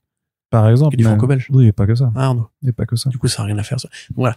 Mais bref, moi, j'avoue, c'est cette frénésie des formats courts ou des anthologies. Ça a un peu tendance à me gaver, quand même. Parce que je comprends que c'est plus avantageux pour les éditeurs. Justement, ça te gave pas parce que ça te laisse sur ta faim. Parce que les gens se disent, c'est plus axé. Tu fais semblant de pas réagir. Non, mais elle est excellente. Hein. Voilà, je le savais. En plus, pour le coup, c'est un vrai jeu de mots. C'est pas genre une référence culturelle. Ouais, tout à fait. Mais je comprends que ce soit moins cher pour les éditeurs et que ce soit plus avantageux parce que c'est plus facilement accessible, tu le vends tout de suite et tout. Mais par contre, merde, on a connu, nous, l'époque même des séries mineures de chez Image faisaient 30 numéros, tu vois, et honnêtement, ça devient un peu gavant de se dire, on n'a plus l'amplitude nécessaire pour pousser des vrais concepts sur le temps long. On n'aura plus de Paper Girls, on n'aura plus de Sex Criminals, on n'aura plus des vraies séries indé de plusieurs années. Alors, on aura Minor Arcana, normalement, quand même, qui doit être une nouvelle série de très longue courte. Bon, c'est un exemple dans une masse. Oui, non, mais on en aura d'autres. Alors, techniquement, Saga se poursuit tout le temps, mais avec les longues pauses qu'il y a entre chaque arc, c'est vrai que c'est un peu compliqué d'avoir cette allure de locomotive que Saga avait, lors de son premier run, quoi, on va dire. Mais oui, c'est un reminder de quand est-ce qu'il a déjà fait une série vraiment de plus de 5 numéros, de plus de 6 numéros. Sacrifice a l'air de s'installer. La chose, c'est qu'on peut pas préjuger encore parce qu'il y a des titres qui démarrent et dont on ne saura pas combien de numéros ils auront. Et alors bon, il y a aussi Valiant, on en a parlé dans le dernier front page, mais qui va faire sa mue absolue, enfin ça s'appelle Beyond, mais qui permettra quand même aussi d'avoir peut-être cette nouvelle take de personnages, quoi. Donc ça aussi, moi je suis assez curieux de voir ce que ça va donner. On n'en revient pas trop là-dessus parce qu'on en a pas mal débattu dans le dernier front page aussi. Et puis à titre personnel, on sait que Zoé Sorogood travaille sur son prochain titre, Head Trauma. Là, elle poste pas mal sur ses réseaux. Elle est bien, elle charbonne bien, quoi. Donc très très impatient de voir ce qu'elle nous proposera, puisque en fait, c'est vrai qu'il y a eu Hack and Slash Back to School après It's Lonely, mais là ce sera vraiment son retour à la création 100% originale en tant qu'autrice complète sur un truc, parce que Hack and Slash, ce n'est pas ça son univers. Donc je suis vraiment très très curieux de voir ce qu'elle va pouvoir nous sortir là-dessus. Oui, carrément, bien sûr. Il y a ça, il y a aussi le nouveau Lonergan quand même, le nouveau Ezra Clayton Daniels qui a toujours pas été annoncé, je crois. Ah non, pas du tout. Mais nous, on sait qu'il y a un truc qui sortira l'année prochaine, voilà. Et du coup, d'ailleurs, on en parlera en micro, ça n'a rien à voir parce que je la cherchais quels auteurs conséquents vont revenir, etc. Il y a aussi Tintin qui passe dans le domaine public. Oui. Et c'est peut-être la promesse de comics Tintin aux États-Unis. Ouais, parce que c'est aux États-Unis, hein. En France, c'est sûr, et en Belgique, non, là, en France, c'est Moulin Sarr qui débarque chez vous avec des fusils à pompe et il vous tue votre famille, vos chats. C'est ça, ouais. Mais même un fan art, attention. Mais ouais, voilà, tu peux vraiment rien faire. D'ailleurs, c'est qui est trop marrant, parce que je t'en ai parlé, parce qu'il faut que j'en fasse un article, et peut-être qu'on le remettra au prochain front page, mais que Fabrice Sapolsky, donc, qui est éditeur maintenant aux États-Unis, en fait, profite d'être aux États-Unis et d'avoir une maison d'édition qui est aux États-Unis, donc c'est Fair Square Graphic. Il a annoncé un projet qui s'appelle The Big Lie, et qui est effectivement un Tintin, vraiment, parce que c'est Tintin avec Milou. Alors c'est le Tintin des premières années, parce que j'imagine, je sais pas, c'est toujours c'est une question un peu bizarre sur ça tombe dans le domaine public, mais c'est quelle version en fait du personnage tombe dans le domaine public, parce que quand quand Mickey le fait, c'est la version Steamboat Willie, c'est pas la version la plus récente. Quand Superman le fera en 2034, ce sera Action Comics 1. Voilà, ce sera la version de Action Comics 1 de la première année d'existence, quoi. Donc celui qui saute mais ne vole pas. Voilà. Et donc, pour ce Tintin, ce sera le Tintin. Alors, c'est quoi? C'est chez les Soviets, le tout premier album? Le premier, ouais. Ça, il me semble, hein. Ouais, c'est ça. Mais après, techniquement, Tintin a pas, oui, a pas évolué, entre, celui-là et les quand même, il est sur la Lune et tout. Et les Picaros. Non, mais il a vécu plein d'aventures, mais ça n'a, en termes de mentalité ou de passif. C'est vrai que s'il n'y a pas le Captain Haddock, c'est Tandax, déjà. Il était pas là dans le premier. Il apparaît avec le Grau Pince d'Or. Ah, voilà, ça fait, ouais. Et Tournesol avec, je sais plus. Le truc avec le sous-marin. Après, ça veut quand même dire qu'il a vécu un certain nombre d'années sans Captain Haddock aussi. Donc, bien sûr. Voilà. Il y aura pas le truc iconique des champignons, de la fusée, tous les designs géniaux de RG. Non, mais de toute façon, c'est pas le but. Après, il pourra combattre Poutine, du coup. Je sais pas ce qu'il va faire, mais en gros. versus Poutine. C'est un truc, mais non, mais c'est un truc qui s'appelle The Big Lie. J'imagine que ça va être un truc qui parle de journalisme aussi, forcément, parce que c'est ce contexte-là, c'est que c'est un reporter. Bien sûr. Et à voir dans ce cas, est-ce que ça modifierait une perception qu'on peut avoir du personnage? En tout cas, ça arrive déjà. Voilà. Le truc, c'est que ça arrive déjà. Et que d'autres gens s'en inspirent éventuellement. Voilà, un Mathias Bergara qui ferait un vrai. Mais oui, parce qu'il avait déjà signifié son amour de la série. Mais le truc, c'est que s'il veut mettre le Captain Haddock dedans, il va devoir attendre encore. Donc, d'ici quelques années. On a le temps de revenir. Ça va aller vite. Mais bref, tout ça pour dire que en Indé, il y a toujours cette espèce de bouillonnement. Oui. J'ai l'impression quand même que Dark Horse est bien revenu en grâce. Omnipress, tout va bien. Dynamite va très très bien. Il n'a jamais été aussi bien de toute son existence. Pas avec leur série, mais ils pourront du coup financer la suite du Vampire et la Christopher Priest. Quand même un run pour le coup Indé qui dure depuis quand même 5 ans maintenant. Il y a toujours des bons projets qui sortent très régulièrement et toujours la variété et la diversité qui nous fait bien plaisir. C'est ça, le truc, c'est que comme chaque année, on sera surpris par certaines annonces. Il y a des choses qui vont nous réjouir, il y a des choses qui vont être cool. Il y a Ultra Mega, il y a le second arc qui se terminera là en ce début d'année. Donc, j'imagine à voir. Est-ce que James Tocco a pris le temps pour publier la suite de Orphan and the Five Beasts? Parce que pour l'instant, c'est toujours Orphan and the Two Beasts, techniquement. Est-ce que Donny Cates va aller mieux? Est-ce qu'il pourra enfin recommencer à écrire? Ça c'est vraiment grande interrogation. Des promesses qui ont été faites par rapport à son lancement de sa boîte à lui. Bah oui, mais avec ce qui lui est arrivé. Je sais bien, évidemment, mais on espère tous que ça va aller mieux, tu vois. Ouais. On sait qu'il y a un nouveau Shaolin Cowboy qui arrivera aussi de Jeff Darrow. Donc ça va être très. Parce que Mark Russell va vouloir écrire la suite de Prez maintenant que il est complètement dans. Donc voilà. Mais en vrai, si DC avait une colonne vertébrale pour pas être trop vulgaire, il le ferait. Là, vraiment, c'est le mot. Il y aura pas meilleur, hélas, de façon triste un peu, mais je pense qu'il y aurait pas meilleur moment de le faire. C'est sûr. Et en plus, il m'avait dit, parce qu'au final, ça s'était un peu retrouvé je sais plus si ça s'était retrouvé dans son Election Night Special de Catwoman, parce qu'il avait une petite histoire de presse là-dessus, mais il m'avait dit qu'il voulait faire un truc notamment sur tout ce qui est l'avortement, le contrôle du corps des femmes et tout ça. Enfin, on a tellement pas bougé en fait sur cette thématique, ou même ça a tellement empiré quoi, qu'il y a trop de trucs à faire avec Presse quoi, et par rapport en plus avec le principe qui était de dire en plus ça pourrait tellement être un truc genre Presse re-election, un truc comme ça, ou de dire c'est toujours une élection aux États-Unis sur Twitter, parce que c'était ça le délire du volume initial.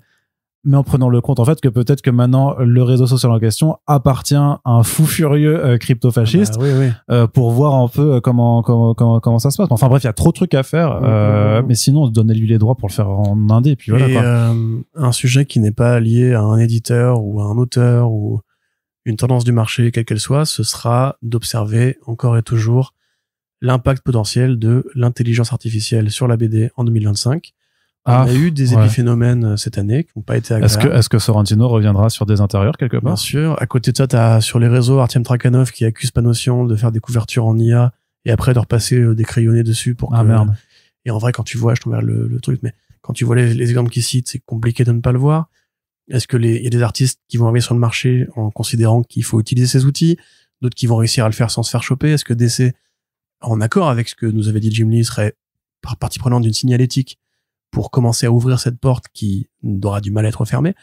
Ce sera un des sujets de cette année, à mon sens, parce que on a déjà eu plusieurs cas qu'on a rapportés et qui montrent quand même qu'il y a des gouttes de merde qui passent à travers le filet, quoi. Puis il y a des choses beaucoup plus extérieures, mais le fait est que moi j'ai déjà vu des articles passer sur Bleeding Cool, mais après c'est peut-être un peu loin des sujets des lecteurs français, quoi. Mais par rapport notamment aux promesses avec la réélection de Trump, en fait, que lui veut faire des nouvelles règles commerciales avec certains pays voisins, notamment avec le Canada, et en fait qui pourrait avoir un réel impact sur l'industrie des comics, puisqu'en fait pas mal de comics sont de la même façon que nous on imprime parfois en Italie ou en Pologne, ce genre de choses-là, les Américains peuvent imprimer au Canada parce que c'est plus intéressant. Et en fait, s'il y a des nouvelles taxes à l'entrée sur certains produits, en fait, qui auraient des répercussions après sur les coûts des comics, et donc forcément aussi en France pour tout ce qui est de la VO importée. Donc, est-ce que ça va mettre à mal à la fois les éditeurs, mais aussi les comic shops qui peut-être vont avoir un nouveau coût parce que là-bas ils sont pas protégés en tant que tel, je crois pas. Donc enfin voilà, il y a pas mal de paramètres extérieurs qui peuvent aussi se dire. C'est vrai que t'as raison, c'est aussi, il y a plein de sujets par rapport à ça. Enfin, parce que déjà on se souvient que quand Trump avait été élu, on avait pas que dans les comics, mais la culture s'était un peu justement éveillée à l'idée que cette thématique de la politisation des œuvres était importante à pousser. C'est là qu'on avait commencé à avoir le gros clivage entre le lectorat républicain et le lectorat démocrate. Pour faire simple, ouais. Pareillement pour les trucs d'immigration, c'est qu'on va dire, mais il y a énormément d'artistes de comics qui viennent d'Amérique du Sud, qui viennent d'Europe. Est-ce que ce sera plus facile pour eux de se déplacer sur place? Enfin, il y a des vrais, et puis, je pense que tant que c'est pour du, tu vois, genre, je veux dire, quand tu vois, mais c'est un truc tout bête, mais l'exemple le plus frappant, en fait, c'est le Punisher, qui a très très mal vécu la première présidence Trump parce que, il a été associé à des mouvements d'extrême droite, il est toujours pas vraiment revenu, ou alors quand il est revenu différemment. Ça aura des impacts indirects. Et peut-être pas conséquent, on espère en tout cas, mais ça aura des impacts indirects sur l'industrie des comics parce que ça reste un pays avec des décisions prises d'en haut qui ont un impact sur le bas. Donc, il faudra voir comment ça évolue, on tiendra au courant, mais ça fera partie aussi probablement des choses qu'il faudra un peu monitorer. De la même façon, d'ailleurs, on n'est pas à l'abri que c'est un autre sujet évidemment, mais chez Disney, ils sont encore en crise. Les comics, c'est tout petit, hein, évidemment, ça n'a pas d'impact direct, mais Warner Bros, c'est pareil, ils ont pas encore remboursé leur prêt bancaire de 50 milliards. Voilà, il faudra pour voir, la partie écran, ça, ouais. Il faudra voir ce qui évolue au niveau macroéconomique et pas juste sur la sphère des comics d'ici l'année prochaine. Voilà. Du côté de la France, quelques trucs à regarder aussi quand même si c'est forcément un peu moins chargé parce que au final, après il se passe plein de choses sur le marché français et vous savez qu'on en fait le suivi de façon assez active. Du moins ce qui me concerne, mais les festivals, on a un FIBD qui va être très fort cette année. On démarre en 2025 avec un FIBD qui remet le comics en avant, ne serait-ce que parce qu'il y a une exposition vraiment comics dédiée à Superman qui vient s'ajouter à celle déjà installée depuis l'été dernier sur Marvel, mais qui n'est pas liée au FIBD. Elle a été mise en place de façon indépendante. Mais pour le coup, puisqu'on va à Angoulême pour le festival et l'expo Superman, autant aller faire un tour au musée de la BD, à la Cité internationale de la BD pour aller voir cette expo parce qu'elle est mortelle, quoi. Mais donc, ouais, il y a cette mise en avant. Il y a beaucoup d'artistes qui vont être invités. Des albums en sélection aussi. Des albums en sélection, effectivement. Je suis pas sûr que du comics soit lauréat cette année. Mais ouais, il y en a un ou deux clairement dans la sélection Fauve Polar où on l'a déjà dit, Polar, Patrimoine, franchement, ils ont grave leur chance.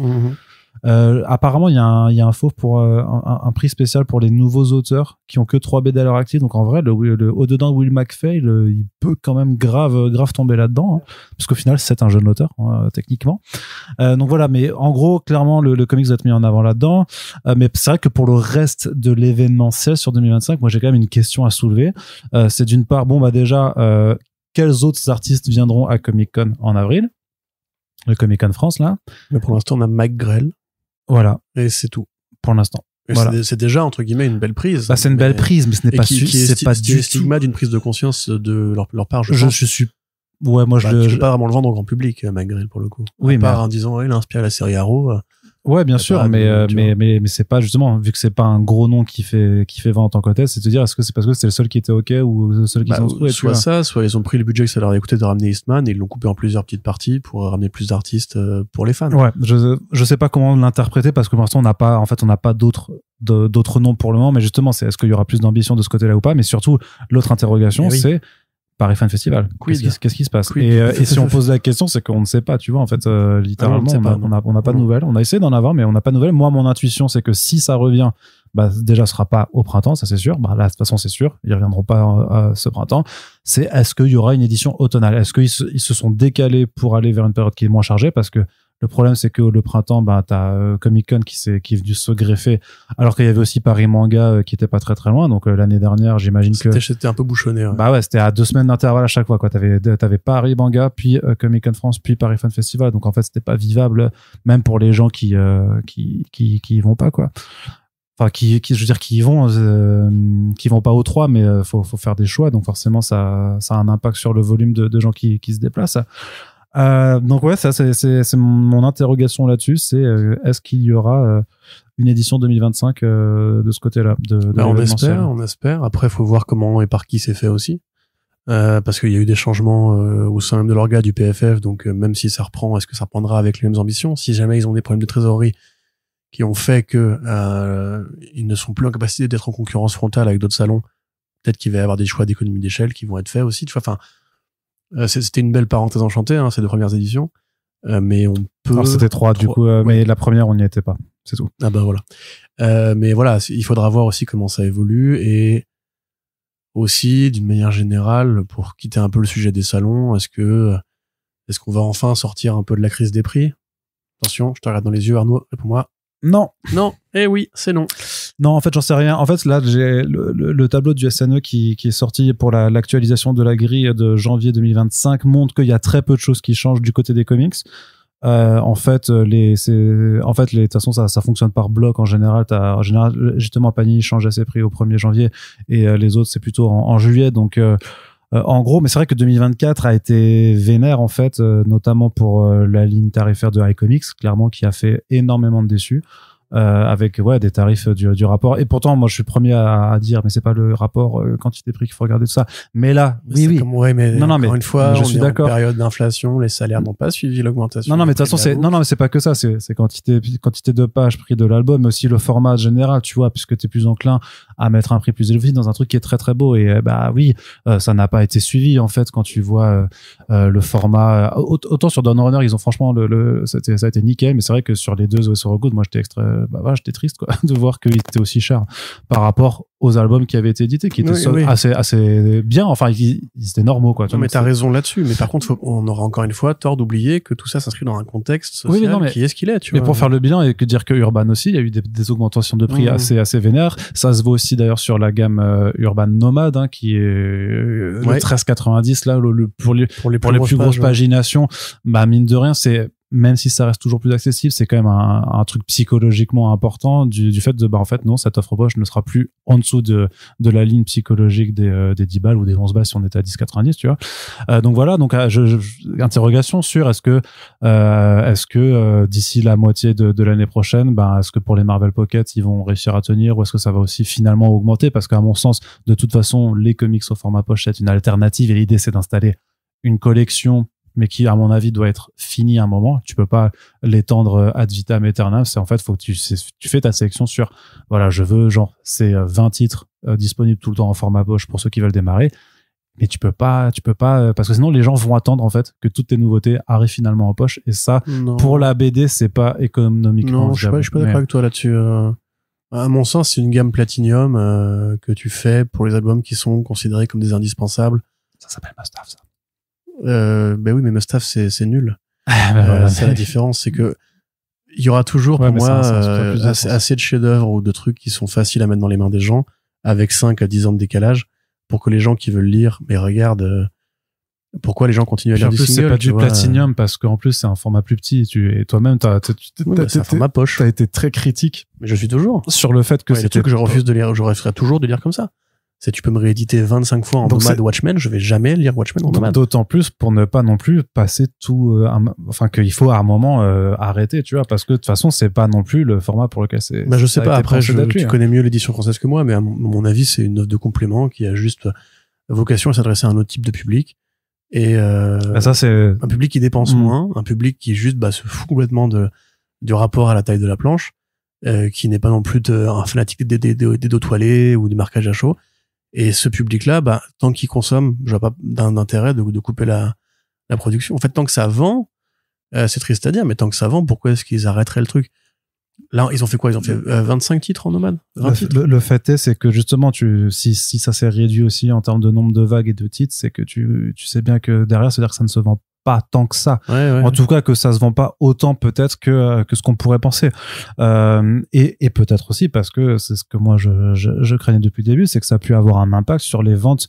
C'est parce que c'est l'autre question, c'est est-ce que l'album type 100% chez Panini ou l'album cartonné basique chez Urban, est-ce que ce format-là va résister en fait? Est-ce qu'il va continuer de vivre? Parce qu'on a déjà vu ces trajectoires qui étaient effectivement d'aller vers des albums de plus en plus gros ou plus travaillés et plus chers d'un côté, vers de l'accessible, du poche, du moins cher de l'autre, un peu plus et que le truc entre deux, bah putain, il galère quoi. Bah, ça fait des années et c'est celui qui trouve le moins de sens à exister économiquement, alors que pourtant moi, le 100% Panini à 18 balles, il a plus de sens à exister. T'en as pas pour la qualité, t'en as pas pour ton argent, c'est le tout venant.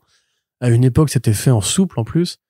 Bah ça c'est alors est-ce que peut-être le soft cover à 16 balles qui a quand même 178 pages là. Oui, bah je pense que c'était Est-ce que c'est un truc qui pourrait être adapté notamment pour les séries de super-héros en fait? Pour les trucs où tu sais que vraiment pour le début d'un run, quand tu es pas encore persuadé que tout va être trop bien, tu peux le faire dans ce format peut-être un peu moins beau, un peu moins travaillé mais plus accessible, et pour te dire qu'une fois que tu as la confirmation que par exemple que c'est le nouveau Venom de Donny Cates, bah là après tu fais un vrai cartonné bien stylé pour le proposer. Peut-être.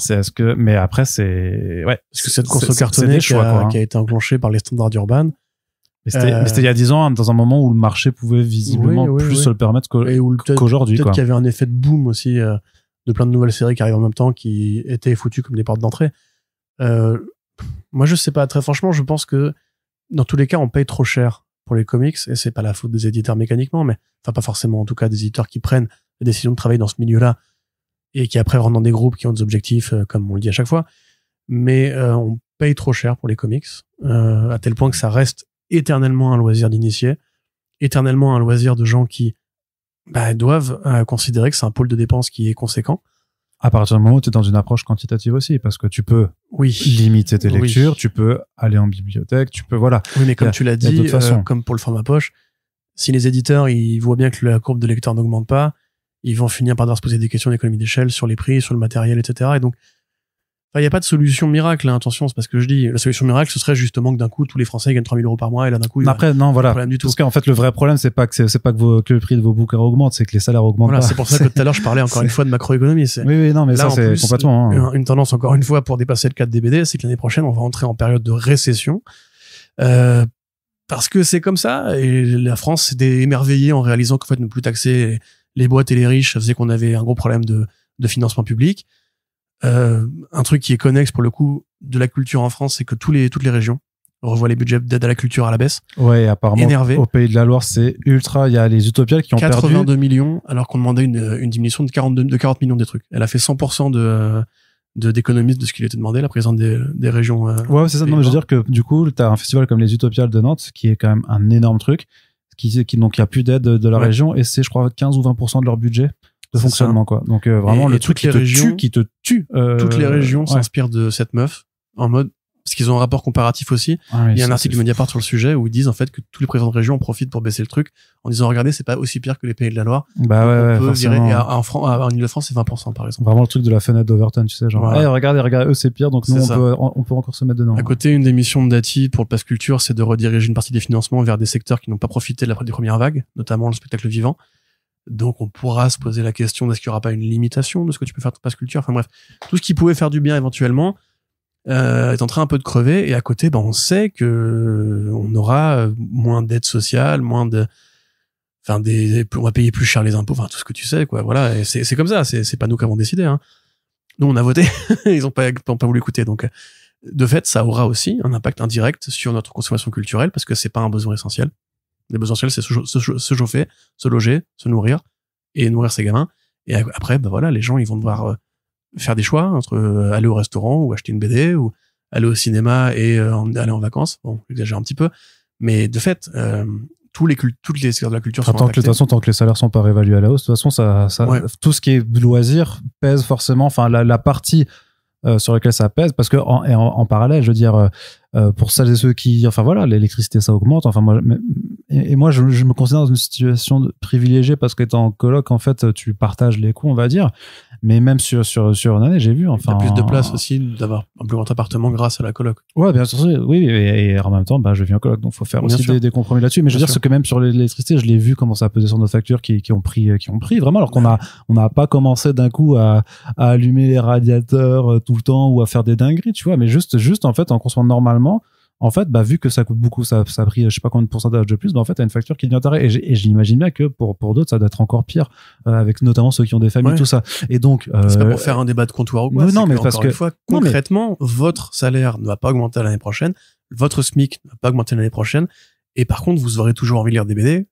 Comment vous allez faire? Parce que tout le monde n'a pas une médiathèque à porter qui reçoit les nouveautés, etc. Non, mais ce que je veux dire, c'est que, voilà, parce qu'il y a le problème, c'est que les BD augmentent, mais dans la vraie vie aussi, bah, en fait, l'électricité, la bouffe, il y a tout un tas d'autres choses. Donc, en fait, oui, la partie qui reste disponible, bah, en fait, ouais, ça devient compliqué pour ton budget culturel, loisirs, ce que tu veux, et parfois, bah, effectivement, t'as envie de te faire un cinoche ou un resto, et en fait, bah, tu prendras pas une BD pour ça, quoi. Le seul avantage, c'est pas moi qui le dis, c'était une étude justement sur les dépenses françaises, c'est que la BD, c'est un objet. En fait, concrètement, tu as un truc dans la main quand tu sors de ta boutique. À la limite, le restaurant, c'est une expérience que tu payes, pareil pour le cinéma. Et en plus, les gens d'ailleurs ne payent plus pour le cinéma parce qu'ils considèrent que c'est se faire arnaquer parce que les prix du streaming sont ce qu'ils sont. Et puis les gens n'ont plus envie d'une expérience collective. C'est comme ça, tout insupporte maintenant. La BD, après, qu'il y a certains tu sais que tu peux la stocker, tu peux la faire découvrir, tu peux la prêter, tu peux la donner, tu peux en faire un cadeau. Et la BD ou les romans ou ce que tu veux. Le livre, ouais. Voilà, ça c'est l'avantage. Et que c'est une consommation qui est immédiate parce que par exemple un DVD, il te faut quand même ton lecteur. Et tu vois, c'est pas pareil. L'électricité, quand tu ouvres ta boîte de Blu-ray, tu peux pas regarder ton film. La BD, tu peux la prendre dans les transports en commun, au travail, sur ta pause. Voilà, ça a quand même ce côté un peu, heureusement, du coup, qu'on ne peut pas passer au numérique. C'est que justement, on passera jamais au numérique aussi grâce à cause de ça. C'est que les gens veulent se rapport à l'objet, avoir sa bibliothèque, offrir des BD aux gamins, parce que du coup, tu les récompenses quand ils ont une bonne note. Comment tu fais Building Stories si t'as que le numérique? Bah, tu peux pas. Oh, quoi, t'inquiète que pour le coup, lui, il aurait des idées pour exploiter le format. Ah, il le fera en 3D avec un truc bizarre, tu vois, mais ce serait pas super bien. Mais ce serait pas une BD. Comme dans Fez. Mais non. Donc voilà. Tout ça pour dire que, effectivement, ça fait partie des tendances de l'année prochaine, qui ne vont pas aider la VF, parce que, voilà, c'est comme ça. Ça va être encore très joyeux. Mais du côté, nous, on peut toujours fabriquer en Europe de l'Est les albums, donc c'est bon. Ouais, ou encore plus loin. Hein. Mais tant qu'on y est, bon, alors, ça a été officialisé, Delcourt est acquis par Editis. Ils promettent que ça ne changera rien. Moi, je veux bien les croire. J'ai pas de raison de vouloir. Quand une boîte se fait racheter, ça change jamais rien. Hein. Non, mais le truc, c'est que, en l'occurrence, c'est vraiment pas des pôles redondants, en fait, parce que, effectivement, Editis a beau avoir une cinquantaine, plus de 54, je sais plus combien de maisons d'édition. Sur le pur secteur BD, en fait, il y en a très peu, et en termes de volume, en fait, ça a rien à voir avec ce que propose Delcourt, Soleil Tonkam. Donc, en fait, je veux bien croire qu'il y a très peu de redondance entre les 150 et quelques salariés du groupe Delcourt et les maisons de gros en plus d'Editis. Donc et Delcourt reste en place et tout, Guy Delcourt reste en place et tout ça. Donc j'ai envie de dire bon, admettons que ça ne change vraiment rien et que ça va juste les aider sur alors pour Editis en tant que tel avoir plus de parts de marché sur la BD et pour Delcourt de profiter de toute la structure déjà en place quoi. Par contre, c'est vrai que je me suis fait une réflexion, tu vois, parce que la BD documentaire, la BD du réel, c'est quand même des secteurs qui portent beaucoup ces dernières années. Et on sait aussi qui est le nouvel acquéreur d'Editis depuis l'année dernière, enfin depuis 2023, Kretinsky. Et on sait aussi qu'il va lancer une chaîne de télé et on sait avec qui. Tu vois ce que je veux dire? J'ai vraiment peur de me dire, est-ce que ils vont se servir de Delcourt aussi pour publier des bandes dessinées, justement, documentaires plus ou moins, sur, tu vois? Non. Parce qu'on va avoir de la BD d'extrême droite en gros quoi à terme hein, tu sais même le groupe Bolloré publie des trucs de gauche en fait parce que c'est microscopique comme c'est ce que Jean Bolloré avait dit avec pour une fois il a pas dit une connerie qui avait tenté d'ailleurs de racheter Editis ou qui s'en est séparé je sais plus c'était quoi c'était Hachette et après c'était Editis. Ah oui non mais Bolloré il est chez Hachette aussi voilà. Et justement il avait dit avec effectivement malheureusement pertinence c'est que quand il avait les audiences là sur CNews ou C8, le groupe Canal au Sénat, là, à l'Assemblée, il avait dit, regardez, on a publié telle biographie d'un politicien de gauche, tel machin, etc. Et en fait, c'est tellement petit. Après, ils lui ont pas donné des affiches publicitaires dans toutes les gares, quoi. Son plan de conquête à lui, c'est un podcast de gros gauchistes, hein. Son plan de conquête à lui, c'est les médias, en fait. C'est Europe 1, c'est CNews, c'est le journal du dimanche. Enfin, La presse, ouais. Toutes ces saloperies, en fait, qui mettent des idées de merde dans la tête des gens qui n'ont pas le temps de s'informer par eux-mêmes. Je suis extrêmement paternaliste en disant ça et j'en ai rien à foutre. Mais par contre, la production culturelle, les gens qui lisent déjà dans ce pays, c'est une minorité. Hein. Les gens qui vont vraiment acheter un livre, c'est une minorité par rapport aux gens qui, justement, si on met le manga de côté, à la limite, chez les jeunes, par rapport aux gens qui consomment essentiellement pour la culture de la musique, des séries télé ou du jeu vidéo, la production littéraire, c'est microscopique. Et un best-seller en France, c'est même pas un 10% de ce que fait un blockbuster français, tu vois. Enfin, je veux dire, et c'est quand même, c'est normal, tu vois. On n'a pas une rééducation à ça. On nous donne pas envie de lire après le lycée. Et ça couvre des professions plutôt intellectuelles. Honnêtement, la BD documentaire, oui, peut-être. Mais je vois mal Enthoven et compagnie commander des albums. Oh, purée. Tu sais, ils ont pas eu besoin de ça pour faire des BD sur Hanouna au départ. Hein. Donc, s'il doit y avoir de la merde... Ouais, mais ce serait une BD par Enthoven, en fait, tu vois. Non. Ah, peut-être. Histoire revisitée oui, de la gauche par Enthoven. Il n'y a pas eu de génocide en Palestine. Voilà, ça sera un truc documentaire où il irait pas sur place. Non, mais c'est pour ça. Mais après, voilà, c'est vraiment des là, mais clairement, c'est pas ça ne se fonde sur rien pour le moment. Mais en tout cas, a priori, ça se passera bien de ce côté-là. Par contre, c'est vrai que du côté de juste des maisons d'édition, bah, en tout cas chez Didis, est-ce qu'on aura parce que là, on n'a pas eu d'annonce quoi que ce soit, ni de beaucoup de publications depuis quelques temps de Black River, et aussi à Guinemenin, tu vois, qui a pas réannoncé beaucoup de comics pour l'année. Donc bon, alors est-ce qu'on aura un nouveau tome de Madman effectivement pour histoire de dire on continue de le faire, mais par exemple il y a des séries beaucoup plus longues sur lesquelles ils se sont engagés comme Ice Cream Man et comme Philadelphia. C'est tendu. Alors on sait que techniquement, vu qu'ils ont relancé Two Sin City, enfin ils ont réimprimé Two Sin City cette année, que a priori c'est eux qui vont aussi faire les prochains. Ils ont un contrat avec FMP. Voilà, ouais. Ils ont un contrat et c'est eux qui vont faire les prochains. Frank Miller, est-ce que ça arrivera cette année ou pas? J'ai pas mal d'interrogations sur ces. Déjà, est-ce que les nouveaux Frank Miller présents ça arriveront cette année ou pas? C'est vrai aussi d'ailleurs. La situation est la même aux États-Unis, je veux dire. Mais après, tu vois, le truc même, serait-ce que compromis au final. Le Pandora avec Emma Kubert, je crois, est-ce qu'il arriverait chez nous, par exemple? Vu qu'il est sorti, il est bel et bien sorti. C'est un peu invendable, ça. Parce que, je sais pas, tout se vend. Il suffit de bien l'habiller. Hein, faut même Spaceman? Non, pas Spaceman. Mais Spaceman, c'est l'exception qui confirme la règle. Et avec Zombie. Et avec Zombie aussi, effectivement. Sin City, si Frank Miller arrive à se déterrer pour faire la suite, oui, c'est faisable. Ronin 2, peut-être. Mais tel quel, bon, pour Black River, par contre, je pense que c'est mort. Hein, il y a pas d'autres mots pour le dire, à mon avis. Enfin, la petite production qu'ils avaient, qui était pas inintéressante au demeurant, elle a toujours été extrêmement restreinte. Et elle était déjà en doublon d'autres trucs qui existaient sur le marché. Donc moi, non, je pense que ça, c'est foutu. Et pour Guinemenin, ça va être un peu à eux de nous surprendre. Ils font d'autres trucs à côté que l'édition de comics, hein, donc ouais, pas mal de beaux livres partout. Madman, ils avaient au moins eu l'effort de faire un bon gros premier album. Mais derrière, c'est des trucs qui sont tellement longs, qui ont tellement de volume. Enfin, c'est des albums de 4 numéros pour Ice Cream Man. Mais ça, c'est 50. Vraiment... Non, pas 50, arrête. Non, 50 numéros. Non, ils en sont 40. Il y a le 43 a été annoncé pour le printemps. C'est le numéro où il y a tous les trucs qui sortent. Donc, pas encore. Mais par contre, est-ce que ce soit terminé? Non, mais par contre, c'est un titre indé en VF. C'était je ne comprends pas cette décision d'avoir voulu faire des albums de 4 numéros en 2020. Parce que c'était un best-seller aux États-Unis, mais les États-Unis ne sont pas la France. Giant Days ne marche pas en France. 12 000 exemples. On a déjà 12 000 exemples de best-sellers américains qui ne se vendent pas en France. Donc, ils le savent. Et en plus, Rodolphe Lacha, il est aussi aux États-Unis. Donc, il le voit ce qui se vend aux États-Unis et par extension, ce qui se vend en France. Mais je sais pas quoi dire, mon pote. Ne me dis rien. Dans tous les cas, voilà, pour faire 10 tomes, ou 11 tomes, s'il rattrape tout ce qu'il fait en VO, déjà avec juste l'attrition naturelle d'un tome sur l'autre, et en plus le temps qu'ils mettent, mais oui, en 2035. Là, je pense que tout le monde a oublié Ice Cream Man en vrai. Voilà, c'est tout. Et puis c'est pas grave, hein, je veux dire, il y a plein d'autres éditeurs. C'est pas un truc ad hominem sur eux. Il y a plein d'autres éditeurs qui ont lancé des séries qui sont. Non, mais là c'est plus une interrogation sur. En fait, on a eu des annonces d'à peu près tout le monde déjà pour le début de l'année, ce qui est normal, et c'est juste que eux. Est-ce que Gin sera le Glénat Comics de 2025? Ouais, peut-être, par exemple, ça peut être l'idée. Il faudra attendre 4 ans pour que les projets soient enfin libres de droit et pour être récupérés par une autre boîte. Mais on verra bien. Après, bon, moi, je peux vivre sans Ice Cream Man en VF, hein, ceci étant. Oui, non, mais de toute façon, tu peux vivre sans VF, techniquement, Corentin. Oui, toi. Je peux vivre sans VF. Pas particulièrement toi. Je parle anglais.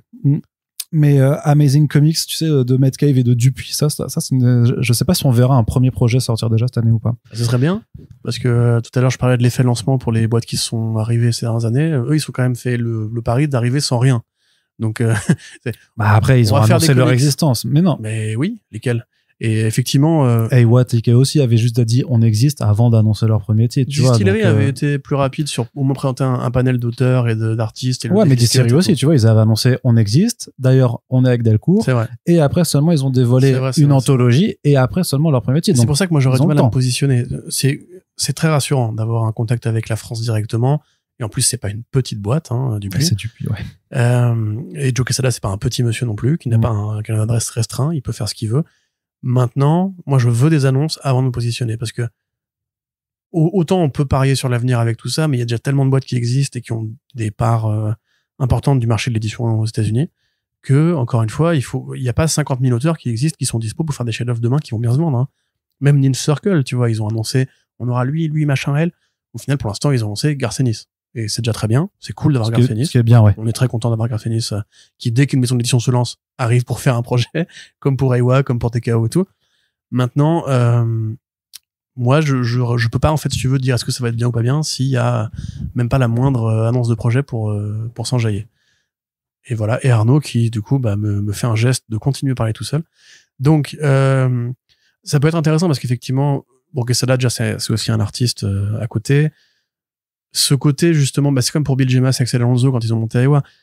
On sait que ils ont tellement vécu de décennies au sein de l'industrie qu'ils peuvent proposer des solutions intéressantes aux problématiques qui traversent actuellement le marché, comme les single issues, la concurrence avec le mainstream, comment redonner envie aux gens de prendre le chemin des comic shops.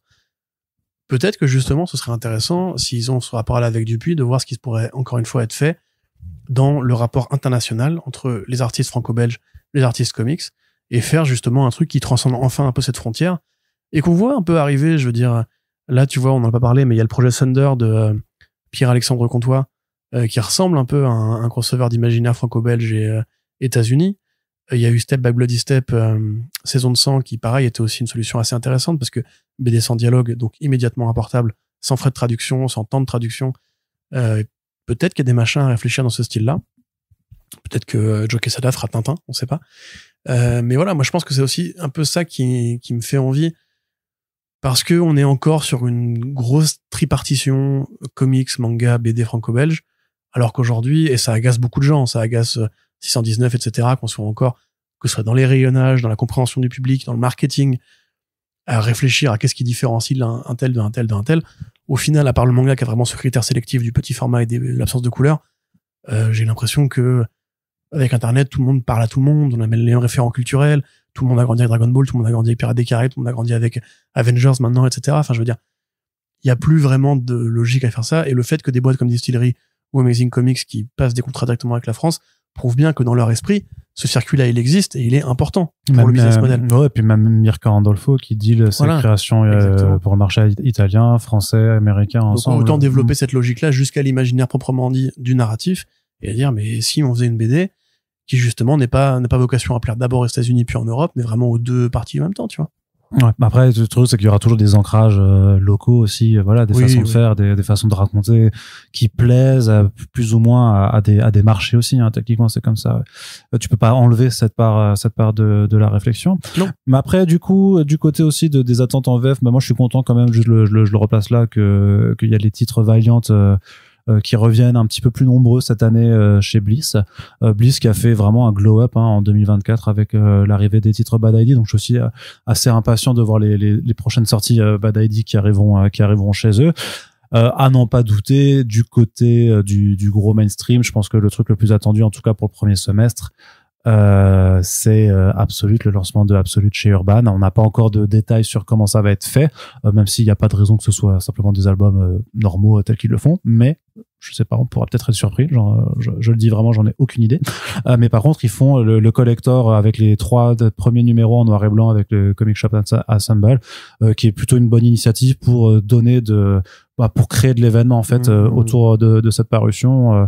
à la fois parce que c'est des séries qui sont cool et que en plus ça sera des numéros noir et blanc. Le côté collector un petit peu est vraiment sympa parce que c'est vraiment des numéros que DC a réimprimé en noir et blanc aux États-Unis après le succès des lancements de chacune des 3 premières séries. Donc j'imagine que ce sera un temps fort pour cette année, de la même façon que clairement Panini profite pas mal de Ultimate. Déjà ils l'ont lancé à l'automne dernier, mais clairement ils ont annoncé ça, moi j'aimerais bien vas-y, je te laisse finir, pardon. Et ils ont annoncé des nouvelles variantes Blind Pack, notamment pour le numéro 3, tu vois. Donc c'est plus pour le lancement, c'est parce que ça marche tellement bien que en fait ça chaque nuit, en plus c'est un bimestriel, donc ça fait pas tous les 2 mois, tu vois, c'est pas tous les mois, donc ça limite un peu, on va dire, le côté commercial du truc. Mais en tout cas il y a un engouement qui se crée et ils l'alimentent aussi en jouant le jeu des blind packs. On aime ou on n'aime pas, mais en tout cas ils l'alimentent, et aussi avec notamment le Comic Shop Assemble qui continue de proposer en fait des collectors, enfin des variantes cartonnées. Donc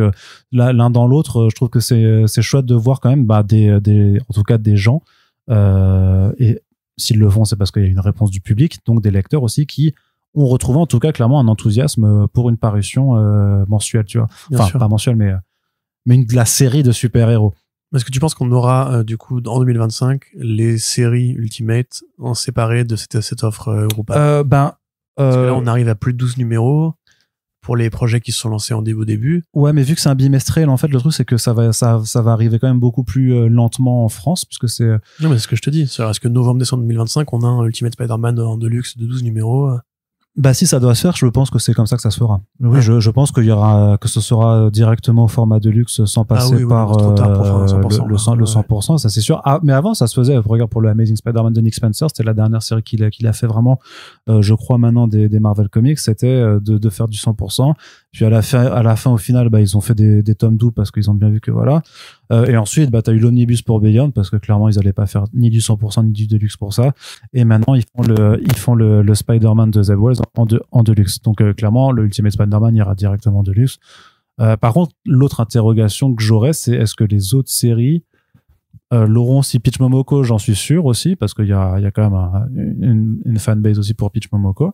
Mais tu vois, l'Ultimate Black Panther, je sais pas s'il le c'est plus compliqué à vendre, ou si c'est un titre qui serait vraiment, c'est pas le plus intéressant pour le bimestriel. Ouais, mais c'est ce qui serait dommage en tant que tel, mais en même temps, c'est peut-être effectivement celui-là que tu peux pas imprimer tout seul, et c'est pour ça qu'il fallait l'inclure dans un bimestriel pour le lire, quoi. Exactement. Donc voilà, de ce côté-là. Ils ont fait un post spécial pour l'Omnibus Astro City quand même, qui avait été effectivement annoncé même dans notre podcast en début d'année pour cette année, qui finalement a pris beaucoup de retard parce qu'il y a des soucis avec la VO tout simplement. Ouais. Mais j'ose espérer qu'il arrivera en 2025, c'est quand même plutôt cool. Même si c'est pas un format idéal, mais ça reste le seul format viable, concrètement, je pense, pour cette série. C'est triste parce que c'est une excellente série, mais les réalités elles sont ce qu'elles sont. Et du côté pas comics en tant que tel, ça va être 2025, ça va être aussi une grosse année pour le label. Putain, mais j'allais juste j'allais te le dire. Je sais. Incroyable. Tu as vu ma gestuelle tout à fait, qui lui met un 6 avec Shin Zero, qui arrive là en ce mois de janvier, donc le tokusatsu par Guillaume Singelin et Mathieu Bablet, ainsi que effectivement, d'ici là, il a dit, je crois que c'était pour septembre, attention, le Silent Genie de Mathieu Bablet, tout simplement. Voilà, faut le dire. Il y en aura beaucoup, des albums de l'année. Grande hâte. Et d'ailleurs, ce sera le premier Bablet qui est original, qui sort depuis qu'on a lancé First Print. C'est ça. Bablet au dessin. Qu'on avait ouvert avec. Après, il dessine aussi des morceaux dans Midnight Order. Le gros roman graphique Bablet. C'est son premier one shot depuis Carbone et Silicium, avec lequel on avait ouvert First Print à l'automne 2020. Donc effectivement, ça. Et il en parlait déjà à l'époque. Ouais. C'est fou, hein. Ouais, tout 5 ans, ça passe vite, bordel. Et trop hâte, grande hâte. Shin Zero aussi, bien sûr. Mais ça fait plus pop culture 6-19, tu vois. Ce qui est très bien, attention, hein. Quand Popeye défonce des gueules dans le reader, moi je suis ultra content. Mais c'est vrai que Adrasté, Shangri-La, Carbone et Silicium, Silent Genie, c'est un peu le nouveau. Chaque fois que le mec revient, il fait une toile de maître, en fait, grosso modo. Et moi j'ai besoin de ces frontières, j'ai besoin de ces machins-là, de ces gros bons projets bien vénères par encore une fois les 4 empereurs, on va dire. Cloud revient aussi. Cloud revient de Florent Modo, ça reviendra en début d'année aussi. Donc ça, je crois pas qu'il y a de date encore qui a été annoncée, mais on sait que ça. Tu disais pas de MFK2. Je pense pas que MFK2 tome 3 sortira en 2025. Pour rien vous cacher, il y aura un podcast avec Run qui arrivera bientôt justement pour faire le bilan et tout ça et les perspectives. Et donc j'ose espérer qu'il nous donnera un peu une indication là-dessus, mais de ce que je comprends, et je dirais plutôt janvier 2026 en fait, je sais pas, mais j'en ai aucune idée. Je pense pas que si on veut qu'il le fasse sans se tuer à la tâche, qu'il faille l'espérer, mais je peux me tromper. Slum Kids, techniquement il a fini un petit rapace, donc il y aura Slum Kids tome 2, ça c'est sûr aussi, qui arrivera cette année. Donc ouais, non, plein des achats à la fois les tauliers, si on peut les appeler comme ça, et la nouvelle génération, parce que je sais qu'il y a il y a un truc, c'est les auteurs, c'est Pablo et quelque chose, il y a eu du teasing, il n'y a pas eu à chaque fois d'annonce, mais en gros des nouveaux auteurs qui ont jamais encore signé au label aussi qui arrivent, tu vois, donc non, clairement. Il y aura aussi des figurines. Yes, les figurines vont sortir. Les figurines vont sortir. Ça, c'est super cool, ouais, clairement. J'espère qu'il y aura une deuxième vague l'automne prochain, que ça les motivera pour en faire plus, quoi. Et après, voilà, on attend de voir ce qu'ils nous prépareront. Mais bon, vous les connaissez, quoi. C'est des créateurs, quoi. Ils ont que ça. Ils ont que ça en tête, c'est de créer et de faire vivre les univers. Moi, donc j'espère juste que j'aimerais bien que le Reader reprenne. Il avait quand même été assez refroidi. un peu pas mal temporisé là pour la sortie du 5. Donc j'espère que, je sais pas si on en aura cette année pour le coup. Tu vois. Je pense quand même. Ils rouspètent toujours un peu, mais au final, ça leur tient à cœur. Et puis c'est aussi un peu leur usine de talent. Après, ça lui tient à cœur, parce que c'est vraiment lui qui englobe quand même la majeure partie du travail. Et le Reader Specials aussi serait peut-être pas... Ouais, comme le Blood Moon, de faire un autre truc. Mais ça... Blood Moon, je sais un truc, il y a un truc qu'on ne peut pas dire, je crois, là-dessus. Mais par contre, comme il y avait à l'époque les Doggy Bags présentes, pour des gros one-shot, je pense qu'il y a des concepts qu'on jette au moins. Encore une fois, je serais ravi d'avoir un petit Popeye en le Reader one-shot de 120 pages, voilà. Faut le dessiner, hein, frérot. Évidemment, je comprends bien que c'est compliqué. D'ailleurs, Jaune, pas de suite non plus. Si, Jaune, bien sûr. Jaune, ça a été annoncé. D'ailleurs, techniquement, Jaune, on aura le tome 2 normalement, j'imagine à l'automne aussi, hein. Je crois que l'idée, c'est quand même de coller à Halloween. Mais si, bien sûr, Jaune, c'est une série en 3 tomes, comme Shin Zero, hein. Shin Zero, a priori, s'ils tiennent le rythme, on aura là un tome chaque année. Donc ça va être déjà des retrouvailles pour 2025 et 2026. On a déjà à chaque fois ces retrouvailles de séries, donc ça c'est cool. Du bon franco-belge, comics assimilés ou manga ou seinen, ce que tu veux. Tant que c'est de la BD, écoute, les frontières sont abolies. Et tant que les BD sont bonnes, on s'en satisfait largement. Tant qu'elles donnent aussi. Ouais, j'y ai pensé. Oui, je me suis dit, faut pas que j'y aille là-dessus. Mais je suis là pour ça, bébé, t'inquiète. Très bien. Mais en tout cas, voilà. Par Run en 2031. Un gros programme bande dessinée pour 2025 et bien entendu, a priori, je veux pas griller la carte de la date, hein, forcément, puisqu'il faut qu'on fasse une réservation. Mais bon, vous notez bien que début décembre 2025, les First Print Awards, je croise les doigts, reviendront. J'en profite juste pour celles et ceux qui nous écoutent jusqu'au bout qu'on a toujours une keynote spéciale pour les First Print Awards qui est très très proche de son objectif. Donc voilà, le but c'est de l'atteindre et même de le dépasser si on arrive avant la moitié de ce mois de janvier. Mais voilà, normalement, on va tout faire, mais ça devrait le faire pour que les First Print Awards reviennent en 2025. Et c'est parce qu'on l'a dit, c'est le défi, hein, aussi de nous en tant que podcast et en tant que média, d'installer maintenant, de pérenniser vraiment ce qu'on a pu créer l'année passée. Oui, on veut des bébés First Print, des tatouages First Print, les gars. Et pourquoi pas, pourquoi pas on ouvrirait une boutique pour faire des mugs ou un petit peu des trucs comme ça. Il y a sûrement des gens qui nous écoutent qui ont eu le temps d'enfanter depuis le début de l'aventure. Hein. On a beaucoup de papas qui nous écoutent. Oui, ou juste des buveurs d'enfanter, d'avoir des enfants. Oui. Pas dans le sens dégueulasse auquel tu pensais. Oui, non.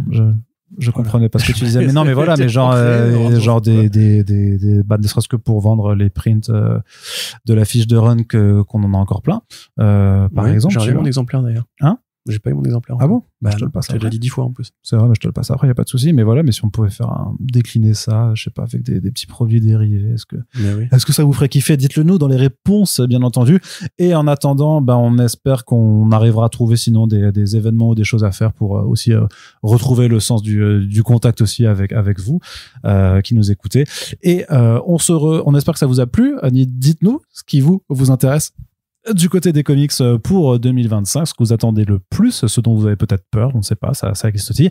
Et on se donne rendez-vous tout bientôt pour notre troisième partie des attentes 2025, avec la partie qui sera consacrée aux écrans, qui devrait être un petit peu plus courte. Vous comprendrez aisément pourquoi. Merci à toutes et tous de nous avoir écoutés, puis on se dit à tout de suite pour la prochaine émission. Salut! Salut!